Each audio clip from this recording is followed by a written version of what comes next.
You've been lied to about peace.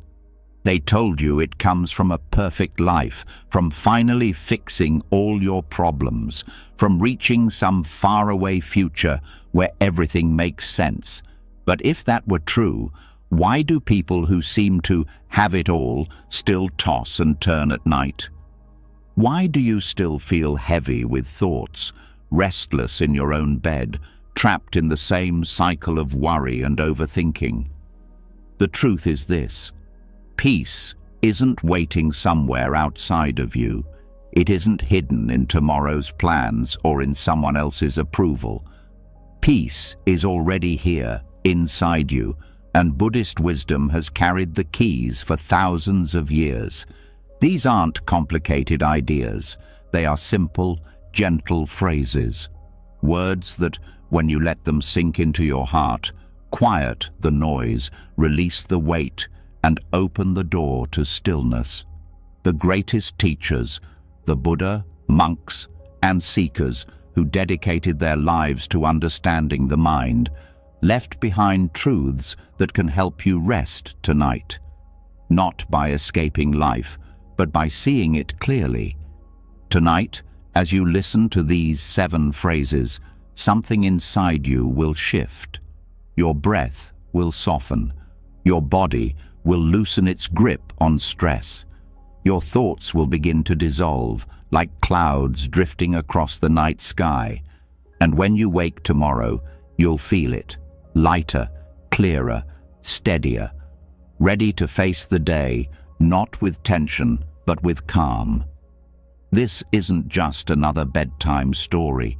This is an invitation to discover the quiet strength already inside you. Are you ready? Let's begin. As the moon rests in still waters, may my mind rest in quiet clarity. You've heard the words, you've felt the promise of rest, and now the journey begins. There is something timeless in the way wisdom whispers at night, when the world grows quiet and you are left alone with your breath. These phrases are not decorations of language, they are keys. And if you let them in, they can open doors you did not even know were locked. The first is soft, almost like a lullaby, but within it lies an ocean of depth. As the moon rests in still waters, may my mind rest in quiet clarity. This line carries more than beauty. It carries a teaching about how the mind reflects the world. The moon does not push its light into the lake. It simply shines, and the stillness of water allows the light to appear. Your mind is the same. When it is restless, stirred by endless thoughts, fears, and plans, nothing can be reflected clearly. Everything looks broken, confused, fragmented. But when it becomes still, even for a few moments, clarity reveals itself naturally, not forced, not constructed, simply revealed. Think of how many nights you have laid down, desperate for sleep, only to find yourself turning over worries from the day. Conversations replaying, mistakes magnified, to-do lists piling higher with every thought. In those moments, peace feels like something far away. But here is the truth hidden in this phrase. You don't need to silence the world to rest. You only need to let the water settle. Thoughts will always rise, but you do not need to stir them. You do not need to fight them. Stillness does not mean absence, it means non-resistance. Just as water eventually clears when you stop shaking it, the mind clears when you stop interfering. The moon here represents awareness. It does not force, it does not judge. It simply shines, and clarity is nothing more than allowing your awareness to rest, without chasing, without clinging. When you repeat this phrase, you invite the mind to stop struggling. You give yourself permission to let the day be over. The waters of the mind can rest, and with that rest comes peace. There is also a deeper meaning in the connection between water and reflection. In Buddhist teachings, the mind is often compared to a mirror. A mirror does not choose what to reflect. It simply shows what is there.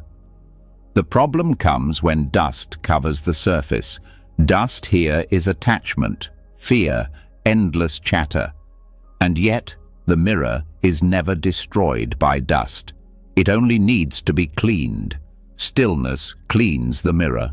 Repeating this phrase at night is like wiping away the day's dust, so the mind can shine again. Think about what happens physiologically when you allow the body and breath to slow. The nervous system moves from a state of tension into calm. Heart rate softens, muscles release, stress hormones begin to lower. Science now shows what Buddhist practice has pointed to for centuries. When the body settles, the mind settles. When the mind settles, sleep comes not as a battle, but as a natural falling. This phrase is not just poetic. It is a practical tool, a gentle cue for both brain and body to shift into rest mode. Clarity, the heart of this phrase, is often misunderstood. People believe clarity means figuring everything out, solving every problem before rest. But clarity here does not mean answers. It means freedom from confusion, a space where you can see without distortion. At night, you do not need solutions, you need peace.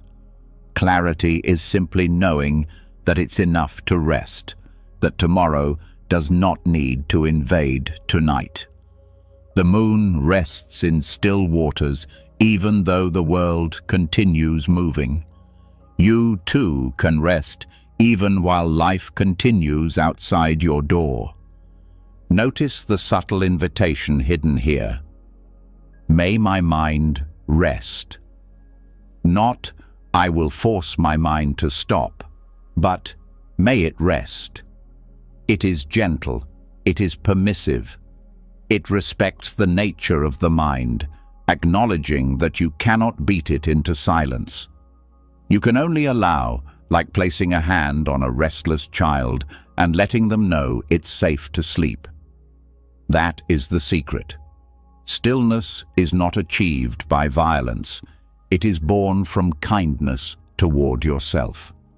The moon also carries a symbolism in Buddhism that cannot be ignored. It represents enlightenment, the natural purity of awareness that is always there, even if clouds pass across it. You may feel lost, stressed, or overwhelmed, but awareness itself is untouched. The moon never disappears, it only hides behind weather. When you whisper this phrase before bed, you remind yourself, clarity is not something I must create. It is already within me, waiting beneath the clouds of thought. There is comfort in seeing yourself as water, not stone.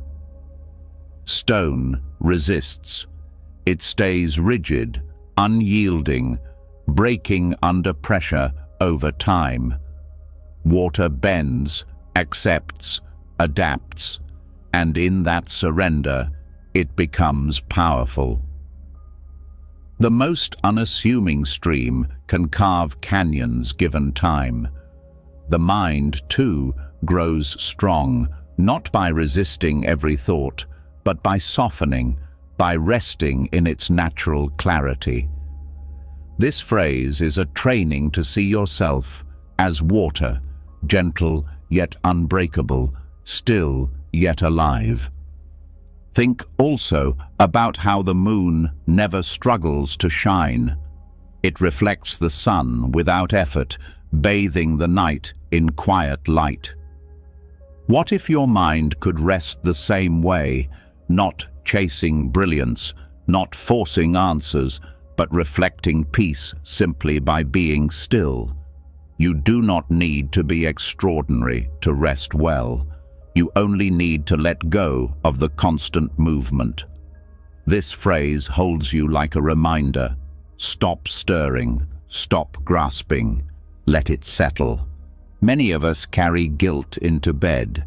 Guilt for not finishing enough, for not being enough, for saying the wrong thing, for not being stronger. That guilt keeps the waters turbulent. But here, this phrase calls you to forgiveness. The day is done. You cannot change what has already passed. To keep spinning it in your head is like throwing rocks into still water and then wondering why the reflection is broken. Tonight, let the rocks go. Let the water rest. Forgive the day. Forgive yourself. Only then will the moon of awareness appear clearly. If you stay with this phrase long enough, it becomes not just words, but a rhythm with your breath. Each inhale allows the mind to open. Each exhale releases turbulence. The body begins to respond, relaxing deeper with every cycle. Repetition is not about chanting endlessly. It is about weaving the meaning into your being until you no longer say the words. You become them. The moon resting, the waters still, the clarity quiet. You embody it. This is also an act of trust. Trust that the world will keep turning while you rest. Trust that you are allowed to let go. Trust that clarity will return when it is needed. For so many, sleepless nights are born from the illusion of control, the idea that by worrying hard enough you can prevent tomorrow's problems. But control is an illusion. The moon controls nothing, yet it lights the night. You do not need control to be safe. You need rest. This phrase helps you surrender to that truth. And there is one more layer. Still waters do not disappear into nothing. They contain depth. Beneath the surface, life is moving, unseen but real. When your mind rests in quiet clarity, you do not lose your depth, you connect to it. Creativity, intuition, emotional healing, all these rise from stillness, not from chaos. By repeating this phrase, you are not emptying yourself. You are reconnecting to the deepest part of yourself, the part untouched by noise. It may feel strange at first to rest with words instead of chasing thoughts, but let the words be like a handrail, guiding you down into calm. As the moon rests in still waters, may my mind rest in quiet clarity. Each time you return, it is another ripple fading away, another cloud passing the moon, another knot untangling in your chest. Until finally, stillness is not something you try to achieve. It is simply there. The breath that leaves me tonight carries away all burdens of the day. And as the waters of the mind grow still, clarity itself becomes a gentle companion, not forced, not chased, but present in its own quiet way. Yet peace is never only about stillness. It is also about release. There is a truth that touches everyone who lies awake at night.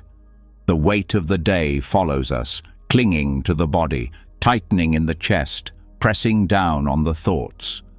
What if rest could mean more than lying down? What if rest could mean letting go?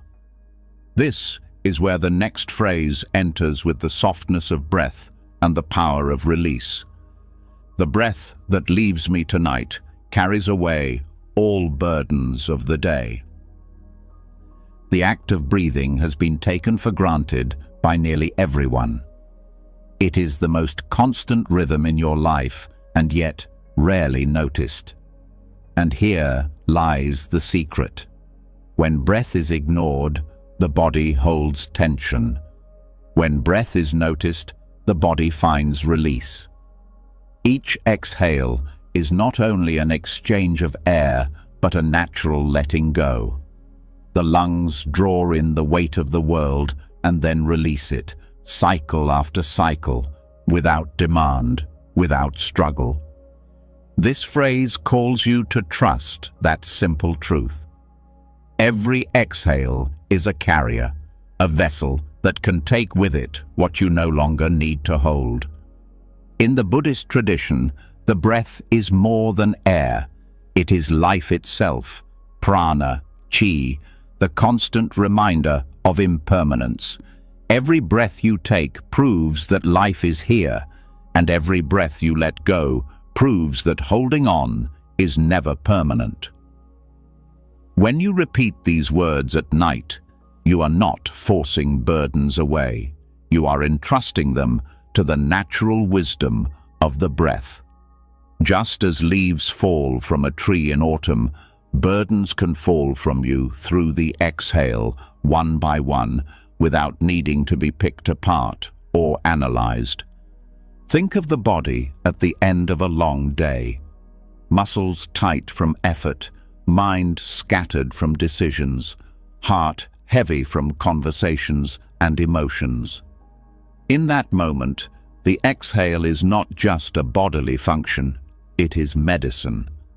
Research shows that slow exhalations activate the parasympathetic nervous system, lowering blood pressure, slowing heart rate, sending signals of safety throughout the body. That is no accident. It is proof that your own breath carries within it the power to heal, the power to release.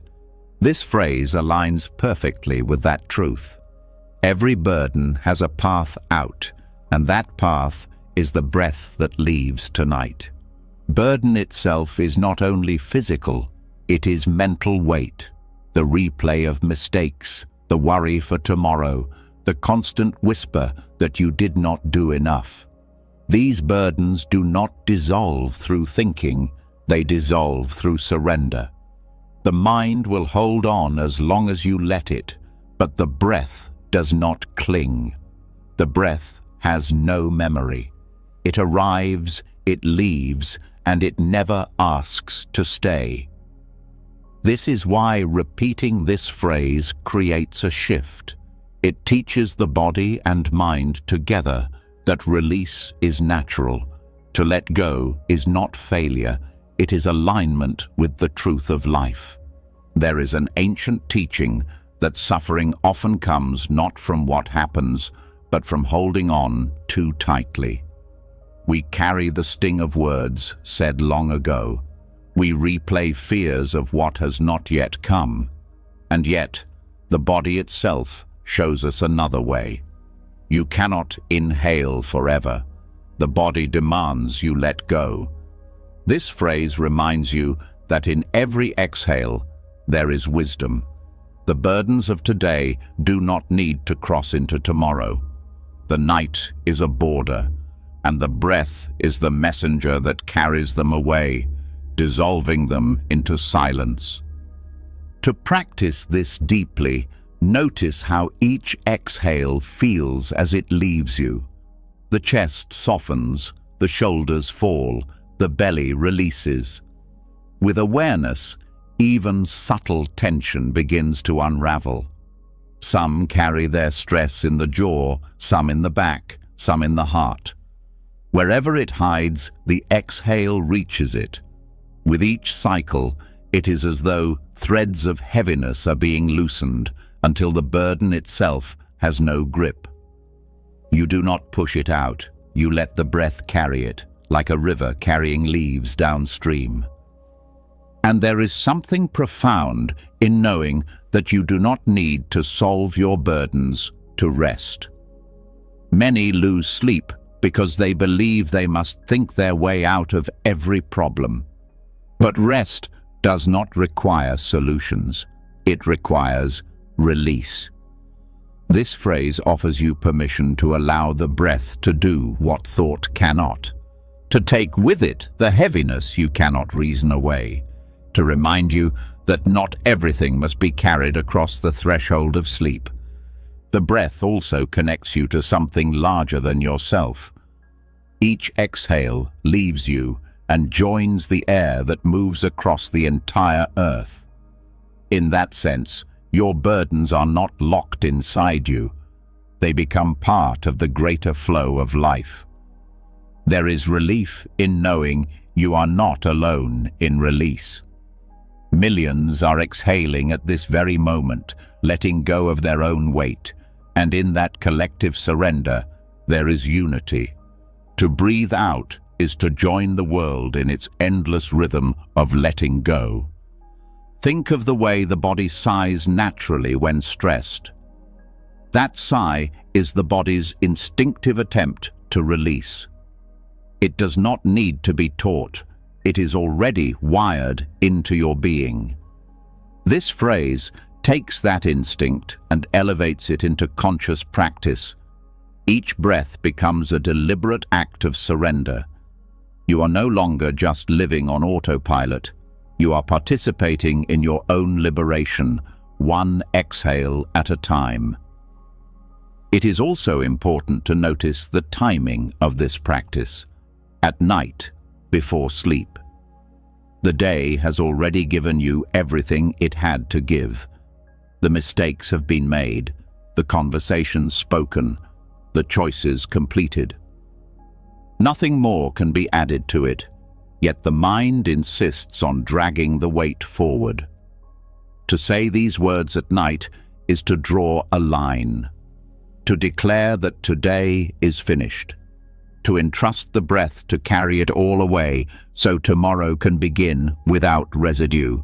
This is how rest becomes sacred, how sleep becomes renewal rather than just escape. Even the language of the phrase matters. The breath that leaves me tonight carries away all burdens of the day. It does not say some burdens or only the ones you choose. It says all. It is an invitation to complete surrender, not partial. Often people believe they must cling to worry as proof of responsibility, as though letting go means they do not care. But letting go does not mean neglect. It means you recognize that carrying weight through the night changes nothing but your peace. You can care deeply and still release completely. The exhale teaches this balance better than any philosophy. And if there is doubt that the breath can truly hold this power, look to the monks who have sat for centuries in meditation, using only the breath as anchor. Entire traditions of practice are built on the trust that breath alone can transform suffering into peace. Not because it changes reality outside you, but because it changes your relationship with it inside you. The burdens of the day no longer have chains to bind you when the breath unhooks them one by one. There is also something humbling in realizing that no one is exempt from this truth. Kings breathe, beggars breathe, children breathe, elders breathe. Every exhale carries something away. The phrase is universal. Whether your burden is grief, anger, regret, or simple exhaustion, the breath does not discriminate. It receives it all, carries it all, and releases it into space. In that equality, there is comfort. You are part of the same rhythm that sustains all life. The practice can also extend into gratitude. To exhale is not only to release weight, but to recognize the gift of being able to release. Not everyone has this night, this moment, this chance to let go. Gratitude softens resistance, making the release even deeper. With every breath, you can say silently, "Thank you for carrying this for me. Thank you for teaching me how to let go." Gratitude transforms release from mere mechanics into devotion, into reverence for life itself. As you rest with this phrase, you may notice that the body naturally deepens the breath without forcing it. Like a tide that slowly recedes, each exhale grows longer, smoother, easier. Sleep itself is built on this rhythm. When you enter deep sleep, breathing slows, exhalations lengthen, burdens dissolve into dreams. To consciously begin this process before sleep is to align yourself with the very design of the body. You are not fighting for rest, you are stepping into the current that leads to it. The phrase also carries a reminder of impermanence. Whatever feels unbearable tonight will not feel the same tomorrow. Just as breath never stays, burdens too transform. This recognition softens the grip of fear. You do not need to solve forever tonight. You only need to let tonight's breath carry tonight's burdens. Tomorrow will have its own breath, its own release, its own clarity. This truth prevents the mind from overwhelming itself with endless weight. And so, as you lie down, repeating the phrase, you begin to notice a shift. The day starts to feel distant, like something already fading. The body loosens, the mind stops fighting, the breath takes over the work. You no longer carry the day. It carries you out of tension, out of worry, into the quiet peace of surrender. Burdens are not yours to hold forever. They are only visitors. The breath is the guide that shows them the way out. And in that leaving, you are left with the stillness, the openness, and the rest you were seeking all along. And as the breath carries the weight of the day into the vastness beyond you, what remains is not emptiness but space, a gentle openness that feels almost sacred. This is where the journey turns inward again, not to release, but to discover what has been quietly present all along. There is a phrase that speaks to this hidden treasure. In the silence of this night, I meet the boundless compassion of the present moment. Silence is often mistaken for absence, as though it is nothingness, a void to be filled. But true silence is not empty. It is full, rich with presence. When the chatter of thought softens and the noise of the world fades, what is revealed is something far deeper than the absence of sound. It is the natural compassion that underlies life itself. To meet silence is not to meet nothing. It is to meet the heart of existence without disguise. Compassion is not always understood in its true form. Many believe it means pity or sympathy, but in its deepest sense it is recognition, the understanding that life is shared, that suffering is shared, and that care can rise without condition. In the silence of night, you can feel this truth more clearly than during the day. When distractions fall away, when there is no demand to perform or pretend, the present moment opens, and with it comes compassion, flowing quietly like a hidden river. This phrase is an invitation to stop searching for compassion outside of yourself. So many chase it in the approval of others, in relationships, in recognition. But here, you are reminded that compassion is not something given from the outside. It is already boundless within you, waiting in the stillness of now.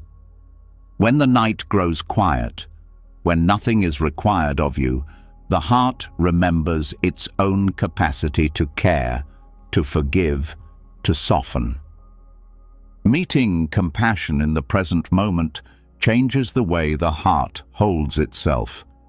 Often, you may carry self-judgment, regret, or feelings of not being enough. These voices grow loud in the silence of night, But the silence that this phrase points to is different. It is not the silence of isolation, it is the silence of presence. In this silence, judgment dissolves, because there is no comparison, no past, no future, only the fullness of being here. And in that fullness, compassion arises naturally, not as something you must practice, but as something you already are. Psychologists now speak of self-compassion as a vital factor in mental health, reducing anxiety and depression, building resilience. Yet this wisdom was already alive in the teachings of Buddhism long before science named it. When you enter the present moment fully, when silence holds you, you begin to treat yourself with the same tenderness you would offer a child or a friend. The harshness of the inner critic softens, and in its place comes understanding, patience, forgiveness.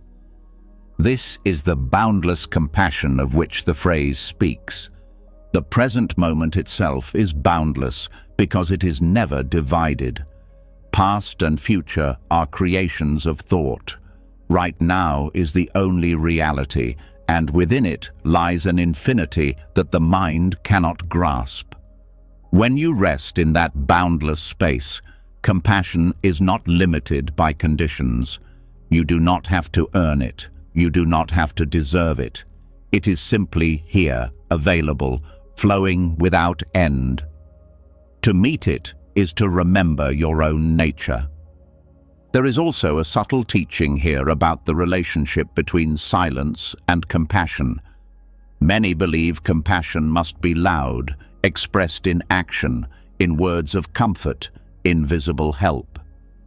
But some of the deepest compassion is silent. A quiet presence beside someone in pain. A hand resting on your shoulder with no words at all. The night itself holds you in that kind of compassion. It does not speak. It does not try to fix you. But its stillness offers a kind of embrace. When you listen deeply, you realize that you are already being cared for by the silence itself. This is why stillness at night can be so transformative. During the day, noise drowns out this natural compassion. Responsibilities pull you outward, judgments rise, the mind races. But at night, with silence as a companion, the boundaries fall.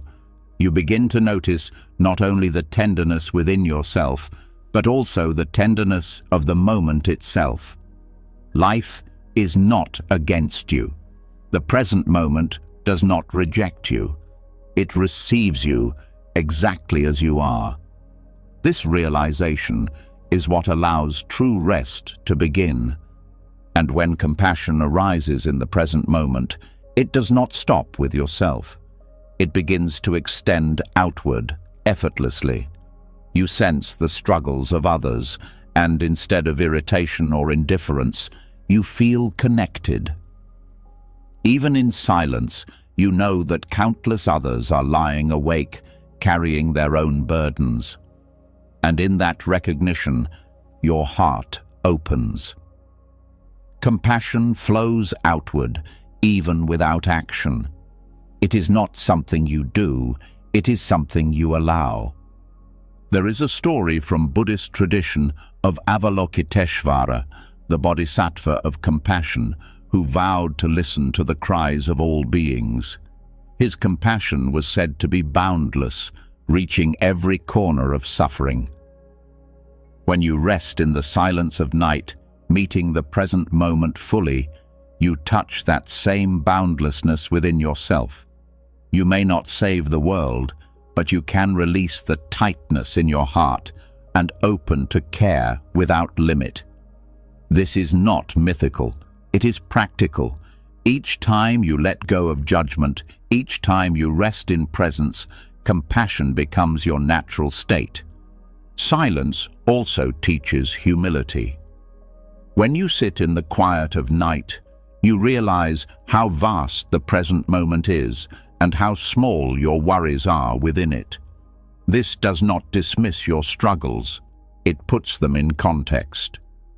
The silence of now stretches beyond every story, every fear. To meet that silence is to realize that compassion is not just something you offer, it is something you receive from the very fabric of existence. You are not alone. The universe itself, in its quiet presence, is compassionate. Breath can guide you here as well. When you sit with silence, notice the way breath anchors you. Each inhale welcomes you into the present. Each exhale softens you into release. Within that rhythm, silence deepens. It is not a silence of emptiness, but of fullness, full of care, full of life, full of connection. And in that fullness, compassion is no longer an effort. It is a natural blossoming. Meeting boundless compassion also shifts the way you see others in your daily life. When you know what it feels like to rest in silence and touch the depth of presence, you begin to recognize that same depth in others, even when they are caught in noise. Instead of reacting with anger or impatience, you see the shared humanity, the shared suffering, the shared longing for peace. The silence of night trains your heart to respond differently in the noise of day. And this compassion is not sentimental, it is strong. True compassion does not collapse under the weight of suffering, it holds it with steadiness. When you rest in silence, you realize you are capable of holding far more than you believed, not by effort, but by openness. Boundless compassion is not fragile, it is vast, expansive, unshaken. Meeting it in the stillness of night teaches you that your heart is stronger than you thought, softer than you knew, and deeper than you ever expected. This phrase, repeated at night, becomes a practice of remembrance. Each time you say it, you remind yourself that silence is not an enemy, that the present moment is not empty, and that compassion is not something distant. You meet it here, now, again and again, and each meeting deepens the well until eventually compassion flows naturally, even when you are not aware of it. That is the transformation waiting within these words. In the end, the silence of night is not something to be feared or filled. It is a sanctuary. And within that sanctuary, compassion is the guest who has been waiting for you all along. To meet it is to rest, not just the body, but the heart. To recognize it is to know that peace does not come from escape, but from presence. And to trust it is to discover that even in the darkest night, there is a light that does not fade. The light of boundless compassion, always here, always waiting in the present moment. And when silence opens into compassion, the heart begins to soften in ways that words cannot fully capture. There is a tenderness in realizing that even your deepest struggles are held in an embrace larger than yourself. Yet compassion also carries a quiet reminder: nothing lasts forever. Pain fades, joy shifts, moments dissolve into the next. To resist this truth is to suffer, but to rest in it is to be free. That is where the next phrase guides us, with the beauty of nature itself as teacher. Like petals closing at dusk, I fold into the gentle embrace of impermanence. There is something deeply calming in recognizing that the world is always moving, always changing. Flowers bloom and flowers close. The day rises and the day falls. The body strengthens and the body weakens. This cycle is not cruelty, it is rhythm. And when you learn to fold into it rather than fight against it, rest comes not from control, but from surrender. Impermanence often sounds harsh, as if it takes away everything you love, but the truth is softer than that. Impermanence is what allows beauty to exist in the first place. A flower is precious because it does not last forever. A sunset moves you because you know it will fade. The laughter of a child is sweet because it belongs to a moment that cannot be repeated. To fold into impermanence is to let go of clinging, to stop demanding that things stay the same, and to discover the peace of flowing with life rather than resisting it. At night, this teaching becomes especially important. How many sleepless hours are spent clinging to what cannot be held, regretting words already spoken, wishing for days that will not return, fearing changes you cannot stop? This phrase reminds you gently that everything is already shifting, and that is not a tragedy, it is life.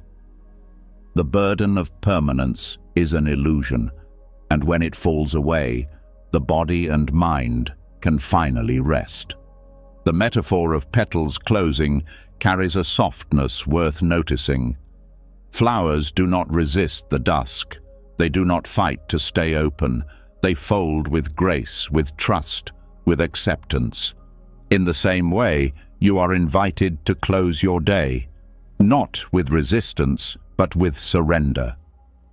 To accept that this day is ending, that its joys and struggles are complete, and that you too can fold gently into the night. Sleep itself is an act of impermanence. You release consciousness, you surrender control, and yet life continues to hold you. In Buddhist teachings, impermanence is not only a concept, it is one of the three marks of existence. Everything you see, everything you feel, everything you hold on to is changing. To deny this is to live in tension, but to embrace it is to discover freedom. Folding into impermanence does not mean you stop loving or caring.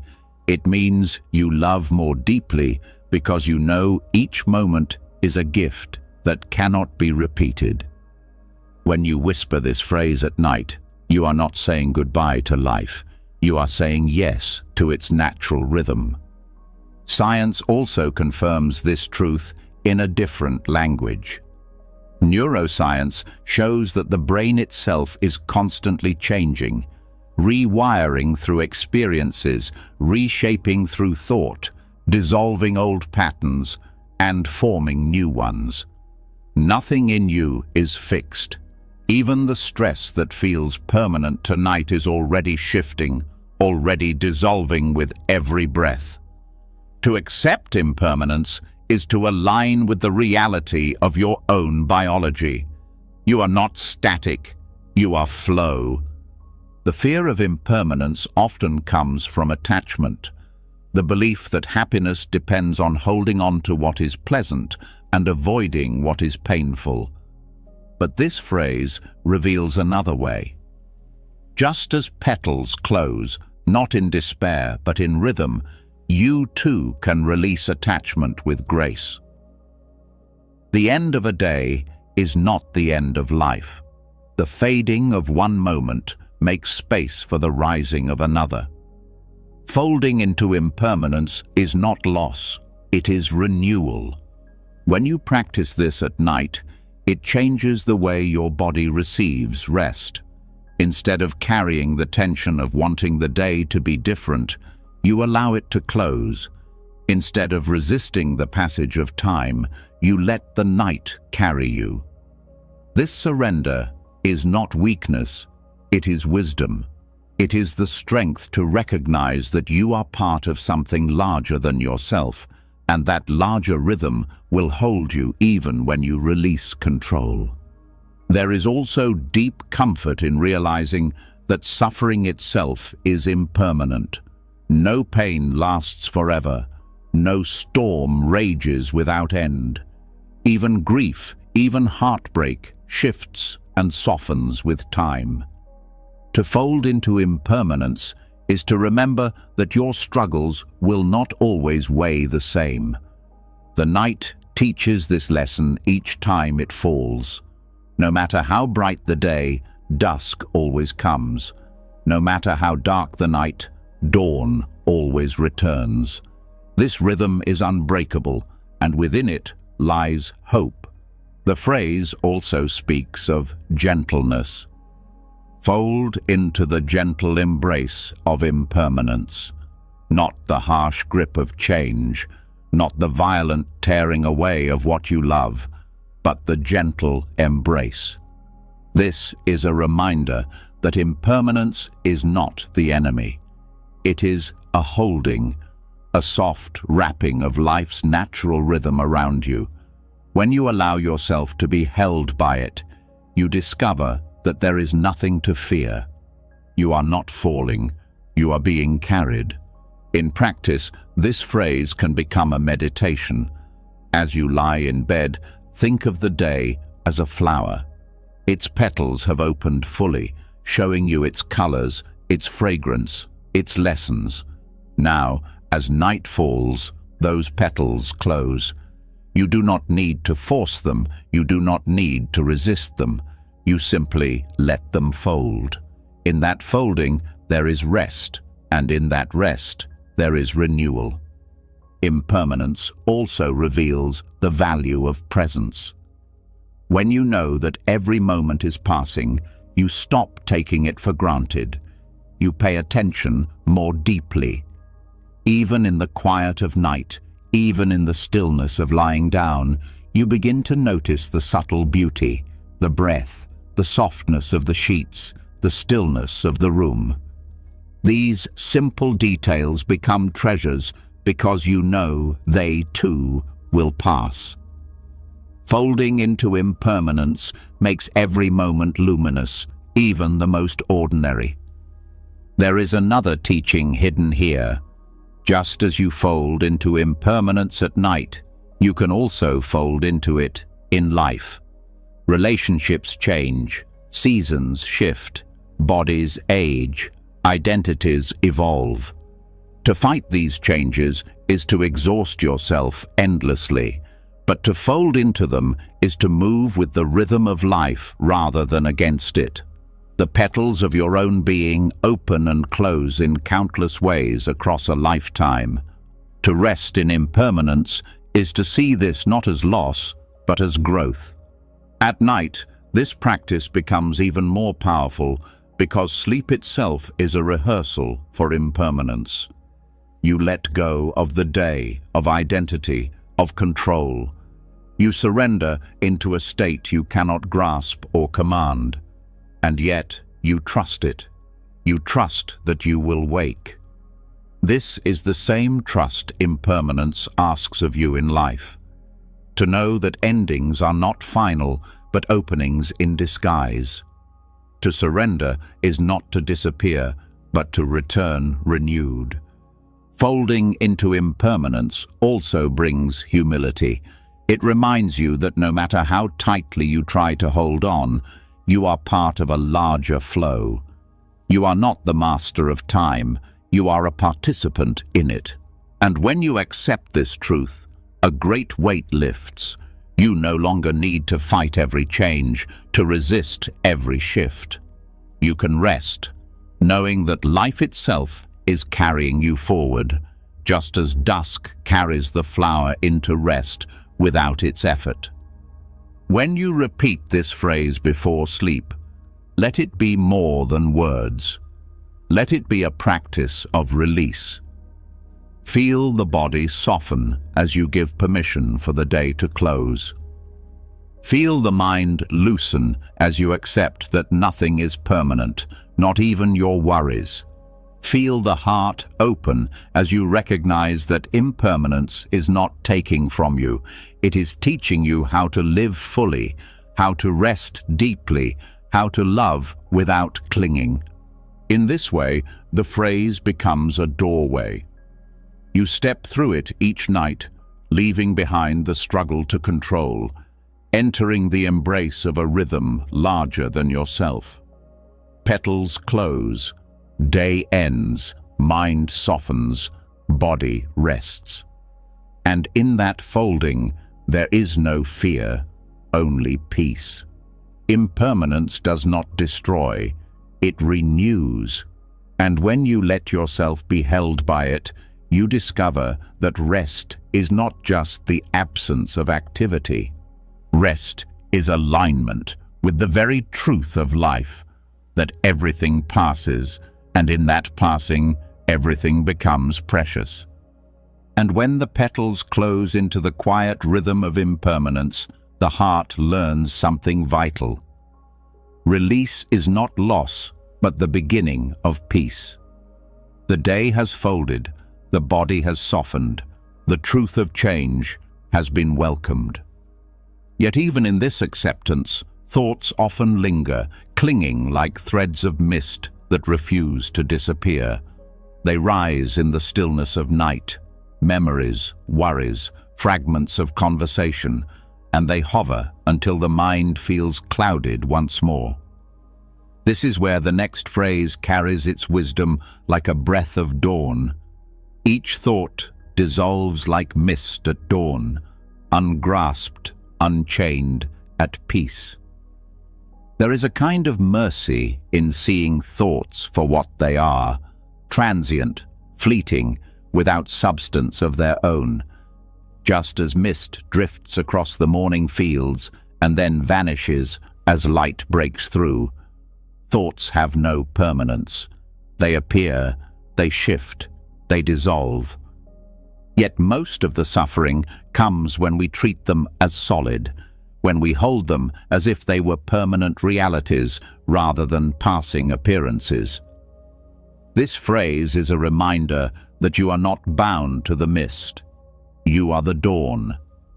To understand this more deeply, look closely at the nature of thought. A thought is a spark in the mind, born from memory, habit, or sensation. Left alone, it rises and falls naturally.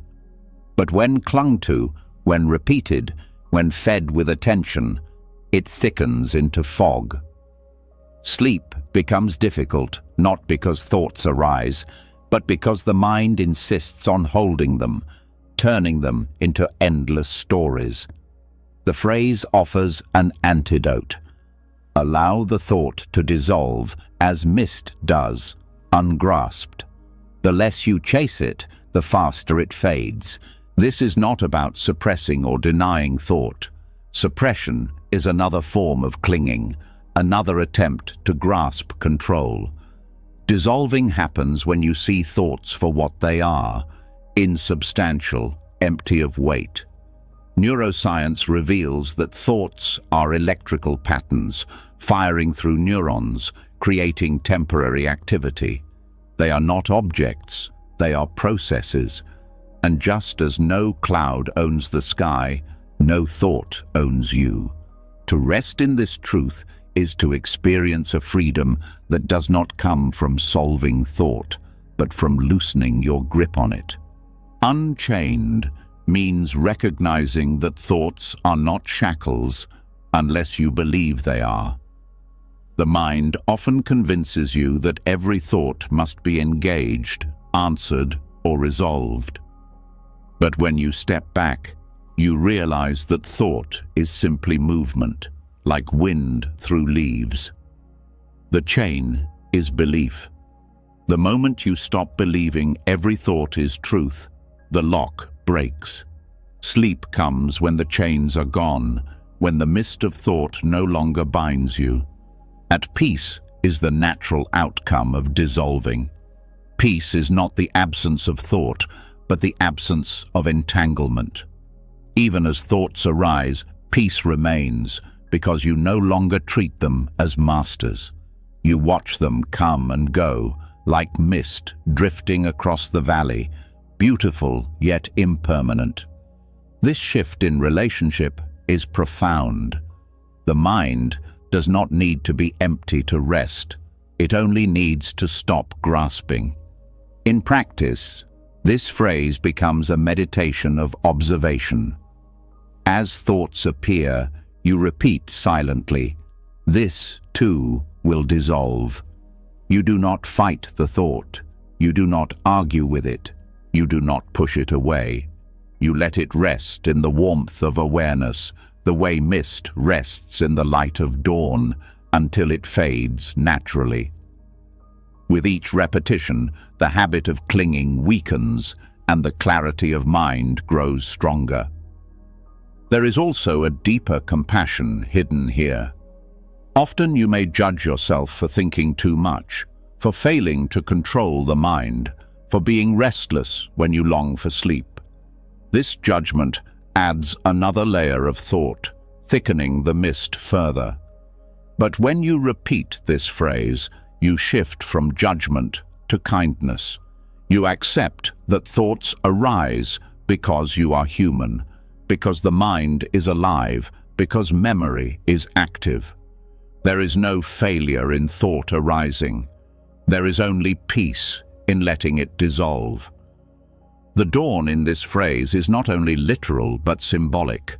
Dawn represents awakening, the light of awareness that reveals the true nature of thought. In darkness, mist feels endless, but as the sun rises, it vanishes effortlessly. In the same way, awareness itself is the light that clears the mind. You do not need to battle thought. You only need to bring awareness to it. The very act of noticing loosens its grip. This is how the Buddha described mindfulness. Not to destroy thought, but to see it clearly until it loses its power. Unclenching from thought also has practical effects on the body.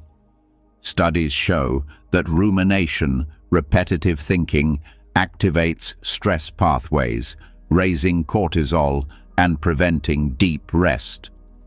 But when thoughts are allowed to dissolve, the nervous system calms, muscles relax, heart rate steadies, breathing deepens.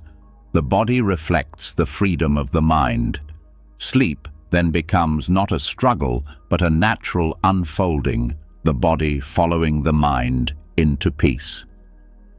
There is a story in Zen practice about the mind being like a pond. Thoughts are ripples. When you chase them, you create more disturbance, more waves. But when you allow them to rise and fall, the pond clears on its own. The reflection of the moon, of clarity, becomes visible. This phrase captures that same teaching. Thoughts are mist, not mountains. To treat them as solid is to create suffering. To see their emptiness is to rest in peace. Some may ask, what about important thoughts, plans, or ideas? Should those too dissolve?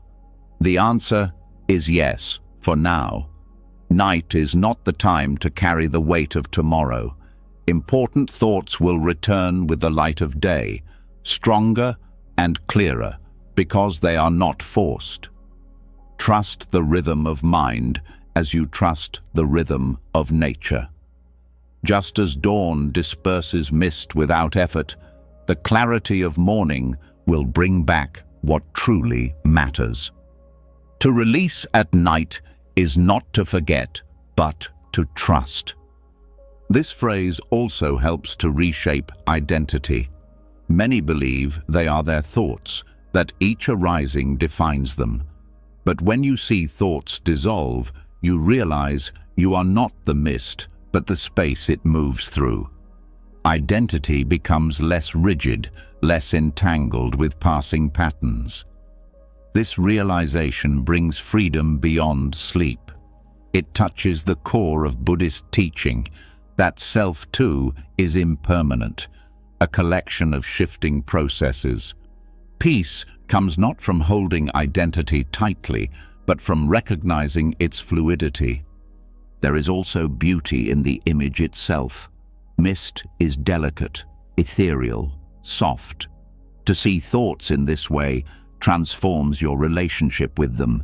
Instead of fighting them as enemies, you can regard them as mist, light, passing, even beautiful in their impermanence. This gentleness makes release easier because what is soft can be let go without resistance. You do not need to harden against your own mind. You can soften and let it drift away.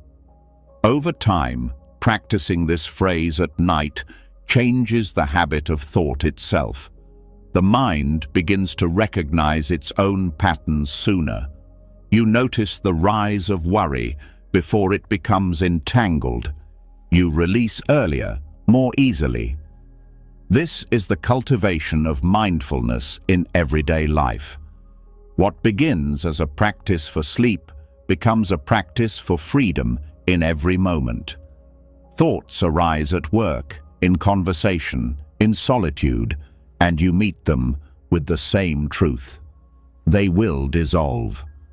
Peace, then, is not a distant goal. It is always available in the space between thoughts, in the awareness that watches them come and go. To rest in that awareness is to live unchained. The phrase becomes more than words. It becomes a doorway into a state of being where the mind no longer controls you, where the heart rests, where the night carries you gently into sleep. And so, the teaching of mist at dawn is not about erasing thought, but about seeing clearly. Thoughts are passing weather, not the sky itself. They cannot be grasped, they cannot be chained, they cannot last. To realize this is to know freedom, to let the mind rest, and to find peace in the very place where struggle once lived. The dawn comes, the mist dissolves, and in its vanishing, you are left with the quiet clarity of being unbound. And when thoughts melt away like mist before the dawn, the mind is no longer heavy with chains. What remains is a quiet openness, a space where rest can deepen and sleep can arrive without struggle. Yet sleep is not the end of experience. Within it lie dreams, subtle reflections of the mind, carrying traces of memory, fear, and longing. The way we dream can weigh us down or lift us gently. That is why the next phrase carries such tender wisdom. May my dreams be as light as falling leaves, carried by the wind of wisdom. There is a kind of grace in this image. A leaf does not fight the air. It does not resist its fall. It releases from the branch and allows itself to be guided by the wind. In the same way, this phrase asks that your dreams be free of heaviness, not burdened by clinging or fear, but carried by wisdom, drifting softly through the night. Sleep is not only rest for the body, it is a field where the mind continues to wander. By shaping the quality of that wandering, you shape the nourishment that dreams can give. Dreams often mirror the state of the mind. When the mind is restless, dreams are tangled, filled with conflict or chaos. When the mind is softened, dreams can be gentle, carrying images that soothe, that heal, that restore. This phrase is an intention, a way of aligning the heart before sleep so that the world within the night becomes lighter. It is not about controlling dreams, but about releasing the weight that makes them heavy. Just as the leaf falls because it no longer clings to the tree, the mind can dream lightly when it no longer clings to the day. The lightness of falling leaves speaks to freedom from attachment. Each leaf has lived its season, drawn nourishment from the tree, offered shade and color, and now it lets go. Dreams, too, are moments of release. They do not need to carry the unfinished stories of the day. They can let go, dissolve, transform. When you repeat this phrase, you are reminding yourself that the day's burdens are not meant to follow you into sleep. You allow them to drift away so that the inner world of dreams is clear, unbound, free to flow with ease. Carried by the wind of wisdom, this part is essential. It is not any wind, not the random currents of fear or desire, but the wind of wisdom. Wisdom here means the natural intelligence of the mind when it is not clouded. It is the awareness that knows what is harmful and what is healing, what leads to suffering and what leads to peace. When your dreams are guided by this wind, even when challenges appear within them, they are met with clarity rather than confusion. Wisdom shapes the path so that even in the subtle landscapes of dreams, there is direction, there is peace. Psychologists speak of how dreams help process emotion, integrating the day's experiences into memory, making sense of what feels unresolved. But when the mind is consumed with anxiety, this process becomes distorted, producing nightmares or restless sleep. By setting the intention of lightness, you create a different condition for the dreaming mind. Instead of replaying fears, it releases them. Instead of clinging to control, it drifts freely. This is not forced, but invited. The phrase is a gentle offering to your own subconscious, a reminder that wisdom can guide even the hidden parts of you.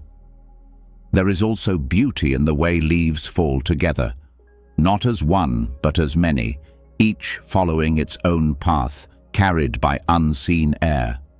Dreams, too, are countless, flickering images and sensations, each arising and fading. To wish them light is to accept their variety without clinging to any. Some may carry fragments of memory, some may be pure invention, some may dissolve before they are even known. Lightness means you do not grasp at them, you do not cling even in sleep. You allow them to come and go, knowing that their true purpose is not to trap you, but to free you. The symbolism of leaves also reminds us of cycles. A falling leaf is not an ending, it is part of renewal. It enriches the soil, feeds the roots, prepares for new growth. In the same way, dreams are part of renewal for the mind. Even when strange or difficult, they serve a purpose, helping to cleanse and restore. By aligning with the wind of wisdom, you trust that whatever dream comes, it serves renewal. Nothing is wasted. Every fragment contributes to the cycle of healing, of learning, of growth. Dreams as light as leaves also carry the teaching of gentleness. Too often, people fear dreams, dread nightmares, or cling to pleasant visions as if they must hold on to them. This creates tension even in sleep. But when you rest with this phrase, you let go of fear and attachment. You allow even nightmares to be leaves, passing, temporary, dissolving as quickly as they arrive. Fear has less grip when you remember that all dreams are fleeting. None are permanent. None can bind you unless you cling. Wisdom as the wind means there is trust. Just as leaves trust the air to carry them, you trust that your deeper mind knows what is needed. Not every dream will be joyful, but every dream can be light. Even when difficult, it need not weigh you down.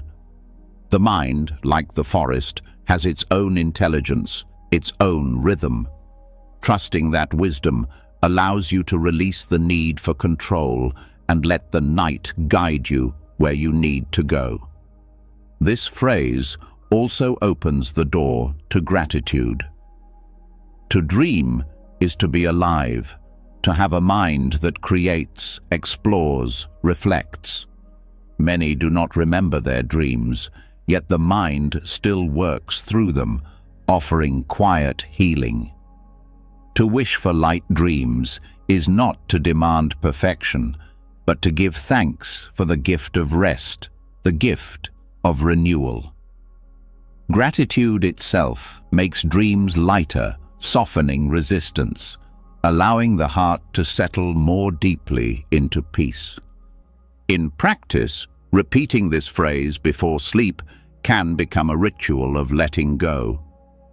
You may feel the body sink deeper into the bed, the breath slow, the day's weight fall away.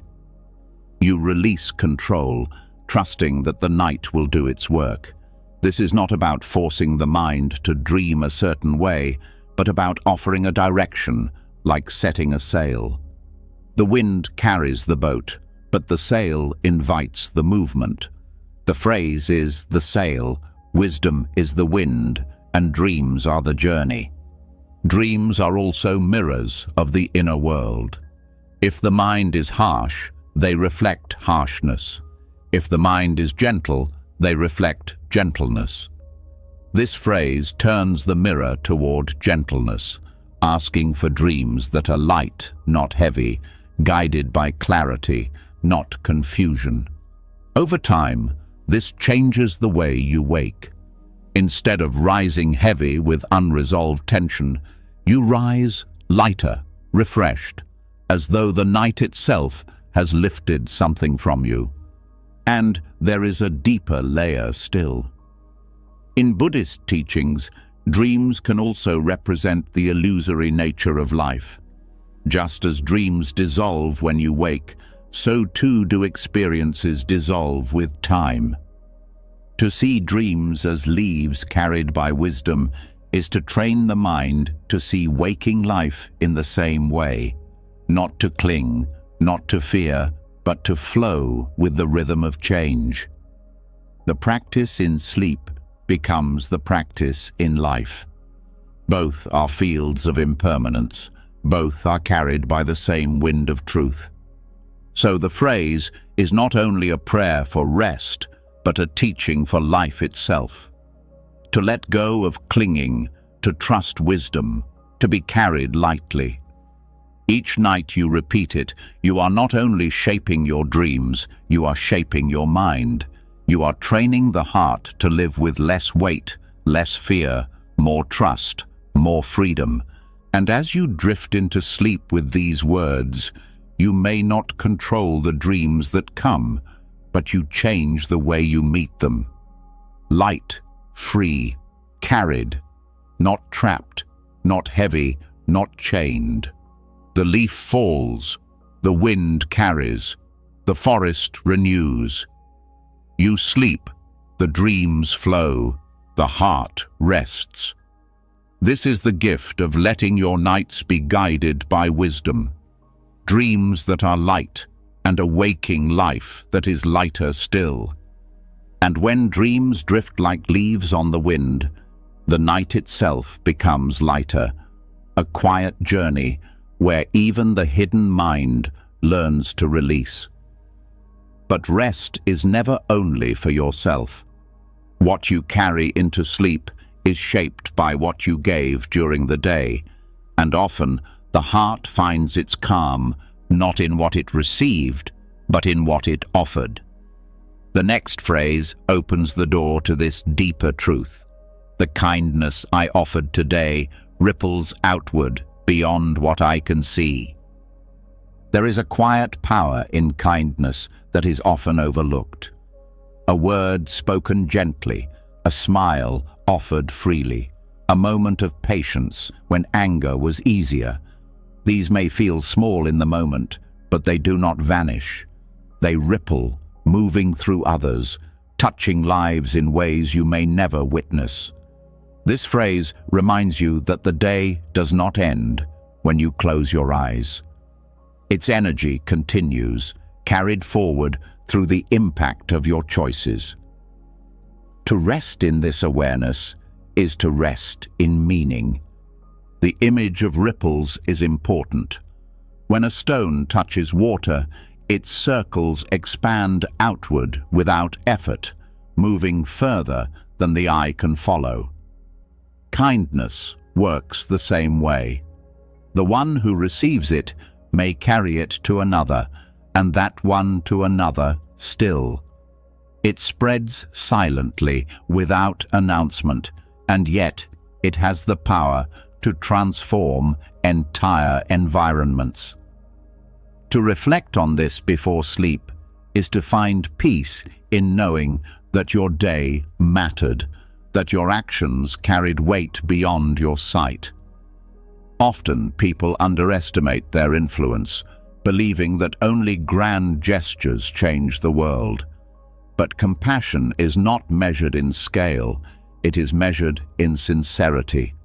A kind act to one person can shift the tone of their entire day and, in turn, change how they treat those around them.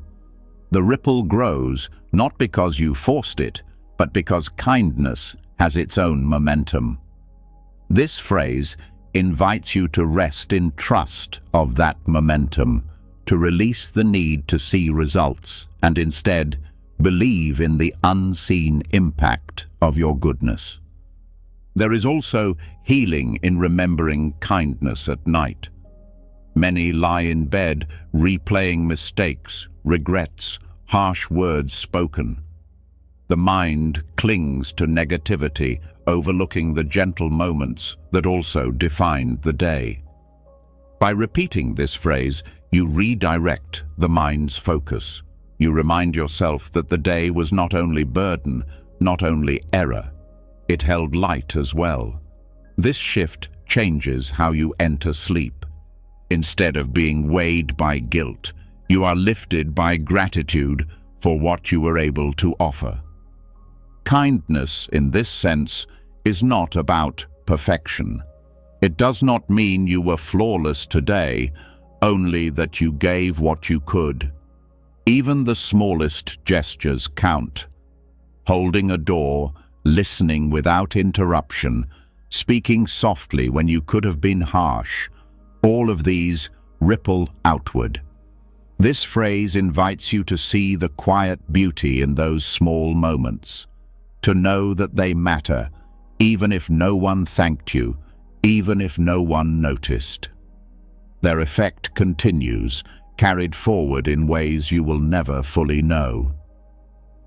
Psychology has shown that kindness benefits both giver and receiver. Acts of care release oxytocin, lower stress, and strengthen emotional resilience. To reflect on kindness before bed is to feel those benefits twice, once in the act itself, and again in the remembering. It is as though the ripples return to you, soothing the nervous system, calming the heart, preparing the body for rest.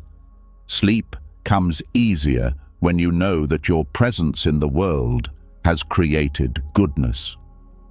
There is also a deep alignment here with Buddhist teachings.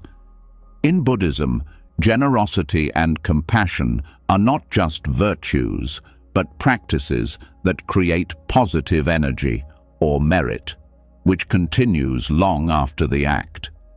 It is said that a single moment of genuine kindness can outweigh countless selfish actions because its impact does not stop with one person.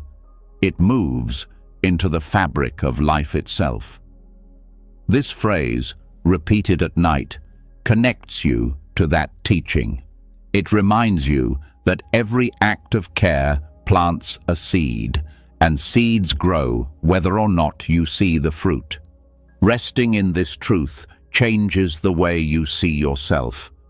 Many people lie awake doubting their worth, feeling insignificant, unseen.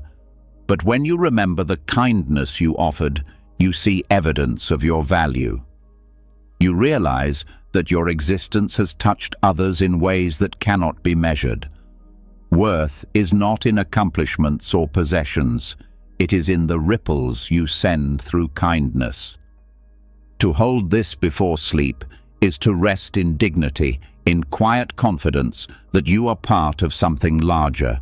The phrase also teaches patience. Ripples take time to spread.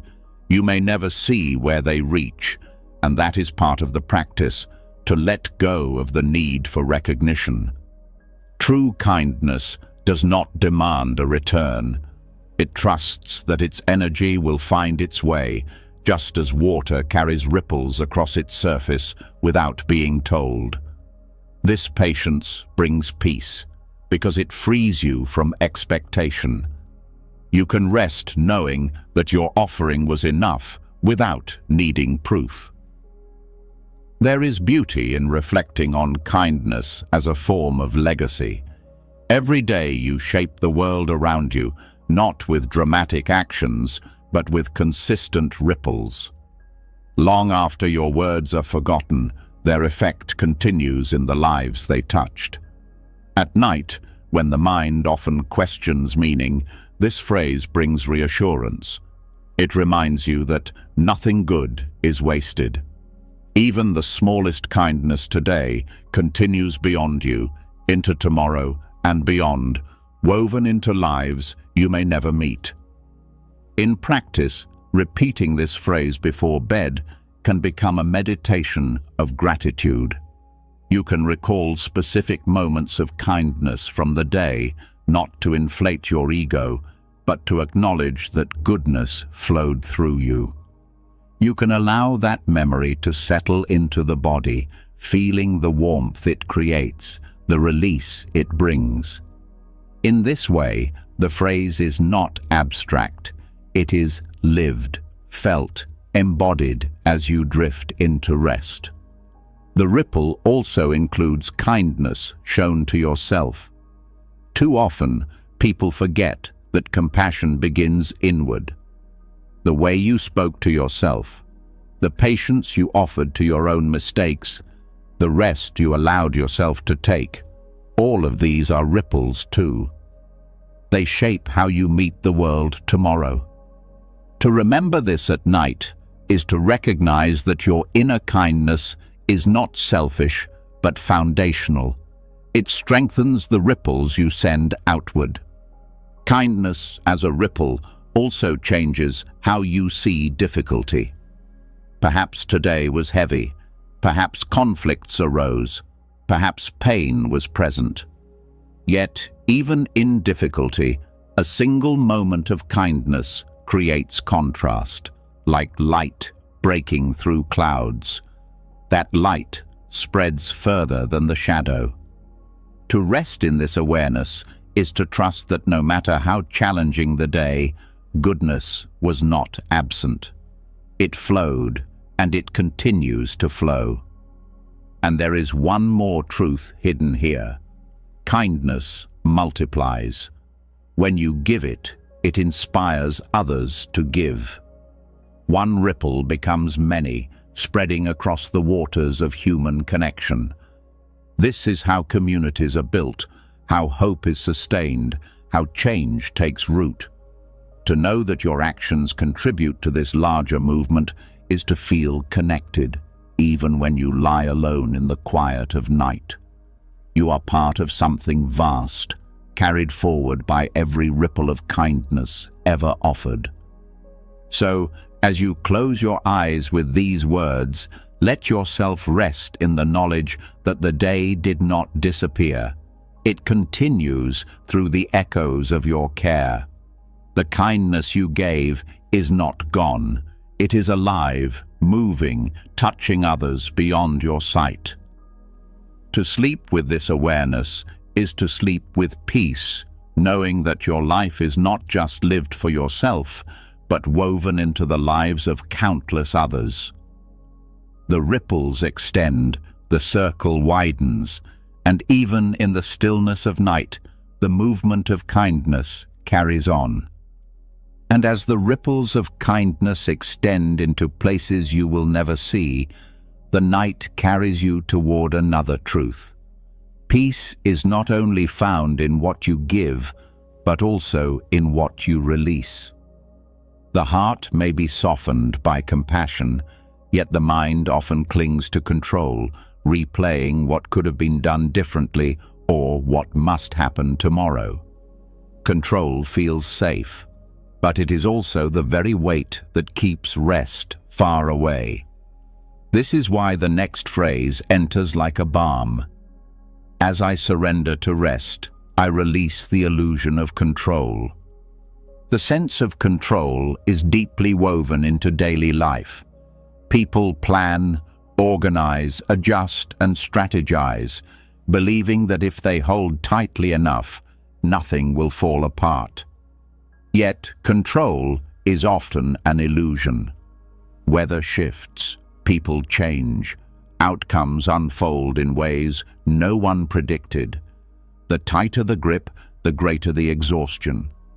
At night, this exhaustion shows itself most clearly when the body longs to rest, but the mind refuses to release its grip. This phrase offers a new path: surrender not as defeat, but as liberation. To surrender to rest is not weakness. It is an act of wisdom, a recognition that the body already knows what to do. Sleep is not forced. It arrives naturally when you stop interfering. The same is true for life itself. Many struggles are born not from what happens, but from the insistence that life obey a personal script. By repeating this phrase, you remind yourself that control is not needed for safety, that rest comes when you trust the natural rhythm of existence. Releasing the illusion of control is also about softening fear. The mind tells endless stories. What if tomorrow fails? What if mistakes return? What if things collapse? These fears keep the grip tight, but in truth, no amount of clinging prevents change. What prevents peace is the belief that clinging is necessary. When you surrender, you discover a freedom greater than safety, the freedom to rest without conditions, to know that even if tomorrow brings challenge, tonight can still bring peace. Science supports this in its own way. Studies show that hypervigilance, the need to stay alert and in control, disrupts deep sleep. The nervous system remains in a state of tension, as though guarding against imagined threats. But when the body receives the signal of surrender, when the mind releases control, the parasympathetic system engages. Muscles relax, heart rate slows, hormones shift toward balance. Control was never the guardian of rest. Release was. The illusion of control is particularly visible at night because there is nothing left to do. The tasks are complete, the conversations ended, the opportunities of the day closed. Yet the mind keeps rehearsing, as if planning can rewrite what has already passed. This phrase cuts through that habit. It reminds you that the day is already gone, that the future has not yet arrived, and that control exists only as thought. To see this clearly is to step out of illusion and into truth. Surrender here does not mean neglecting responsibility. It means recognizing limits. There is a boundary between what can be shaped and what cannot. During the day, you act. At night, you release. To confuse the two is to live in tension. To honor the rhythm is to live in harmony. This phrase is the bridge between action and release, a way of telling yourself, the work is done. Now let the night hold what I cannot. There is also humility in this teaching. Control often grows from pride, the belief that only through constant effort can things turn out right. But humility sees the larger picture. Life has carried you through countless nights without your command. The heart has beaten, the lungs have breathed, the body has healed wounds and restored energy, all without your control. To remember this is to see that surrender is not giving up. It is returning to trust in what has always sustained you. This phrase also helps untangle the mind from regret. Control feeds on the idea that if you had done more, been sharper, acted differently, the day would have been better. But regret is just another illusion of control, an attempt to rewrite the past through thought. When you say these words, you remind yourself that the past no longer belongs to you. It has dissolved, just as dreams dissolve in morning light. Rest begins when you release the need to carry yesterday into tonight. The release of control also changes how you meet the unknown. Many resist sleep because it feels like a kind of surrender to the dark, a step into a space they cannot direct. But sleep itself is the teacher of this truth. You do not choose when it begins, you do not command when it ends. You fall into it, and it carries you. The same is true of life's larger flow. To surrender is to live in alignment with that truth, to recognize that not everything needs your hand on it to unfold as it should. This teaching is echoed in countless spiritual traditions. In Buddhism, the idea of non-attachment is central, the understanding that clinging creates suffering, while release creates peace. In Taoist wisdom, the principle of Wu Wei teaches effortless action, trusting the current rather than forcing against it. In the Stoic philosophy, there is the distinction between what is within your control and what is not. Across cultures, the message repeats. Freedom comes not from control, but from knowing when to release it. Repeating this phrase before bed becomes an act of self-compassion. It tells your body, you no longer need to fight. It tells your mind, you no longer need to solve. It tells your heart, you no longer need to carry. These reminders shift the entire inner world, creating the conditions where rest is not a struggle, but a return. Each night becomes a rehearsal for trust, each repetition a loosening of chains. Even in daily life, this practice extends. When you learn to release control at night, you begin to release it during the day. You meet setbacks with less panic, conversations with more patience, outcomes with more grace. The illusion weakens, and in its place arises a steady calm, a confidence not in your control, but in your ability to meet life as it comes. The phrase also speaks to love. Control often arises in relationships, the urge to shape how others behave, how they respond, how they live. But true connection is not built on control, it is built on freedom. When you release control, you give others the gift of space, of authenticity, and in return, you find that your own heart rests more easily, no longer burdened by the impossible task of managing another's path. Finally, there is deep comfort in knowing that surrender is not the end of power, but the beginning of wisdom. To rest each night in release is to practice letting go in life itself, of plans, of outcomes, of the illusion that you must hold everything together. The truth is simpler. Life carries you, just as sleep carries you. Control was never the source of safety. Trust has always been. And when you let go into that trust, you discover a rest that no amount of effort could ever give. So tonight, as you whisper this phrase, let its truth seep into you. As I surrender to rest, I release the illusion of control. Let the grip loosen, let the weight fall, let the night carry what you cannot. And in that surrender, discover the peace that comes not from holding on, but from finally letting go.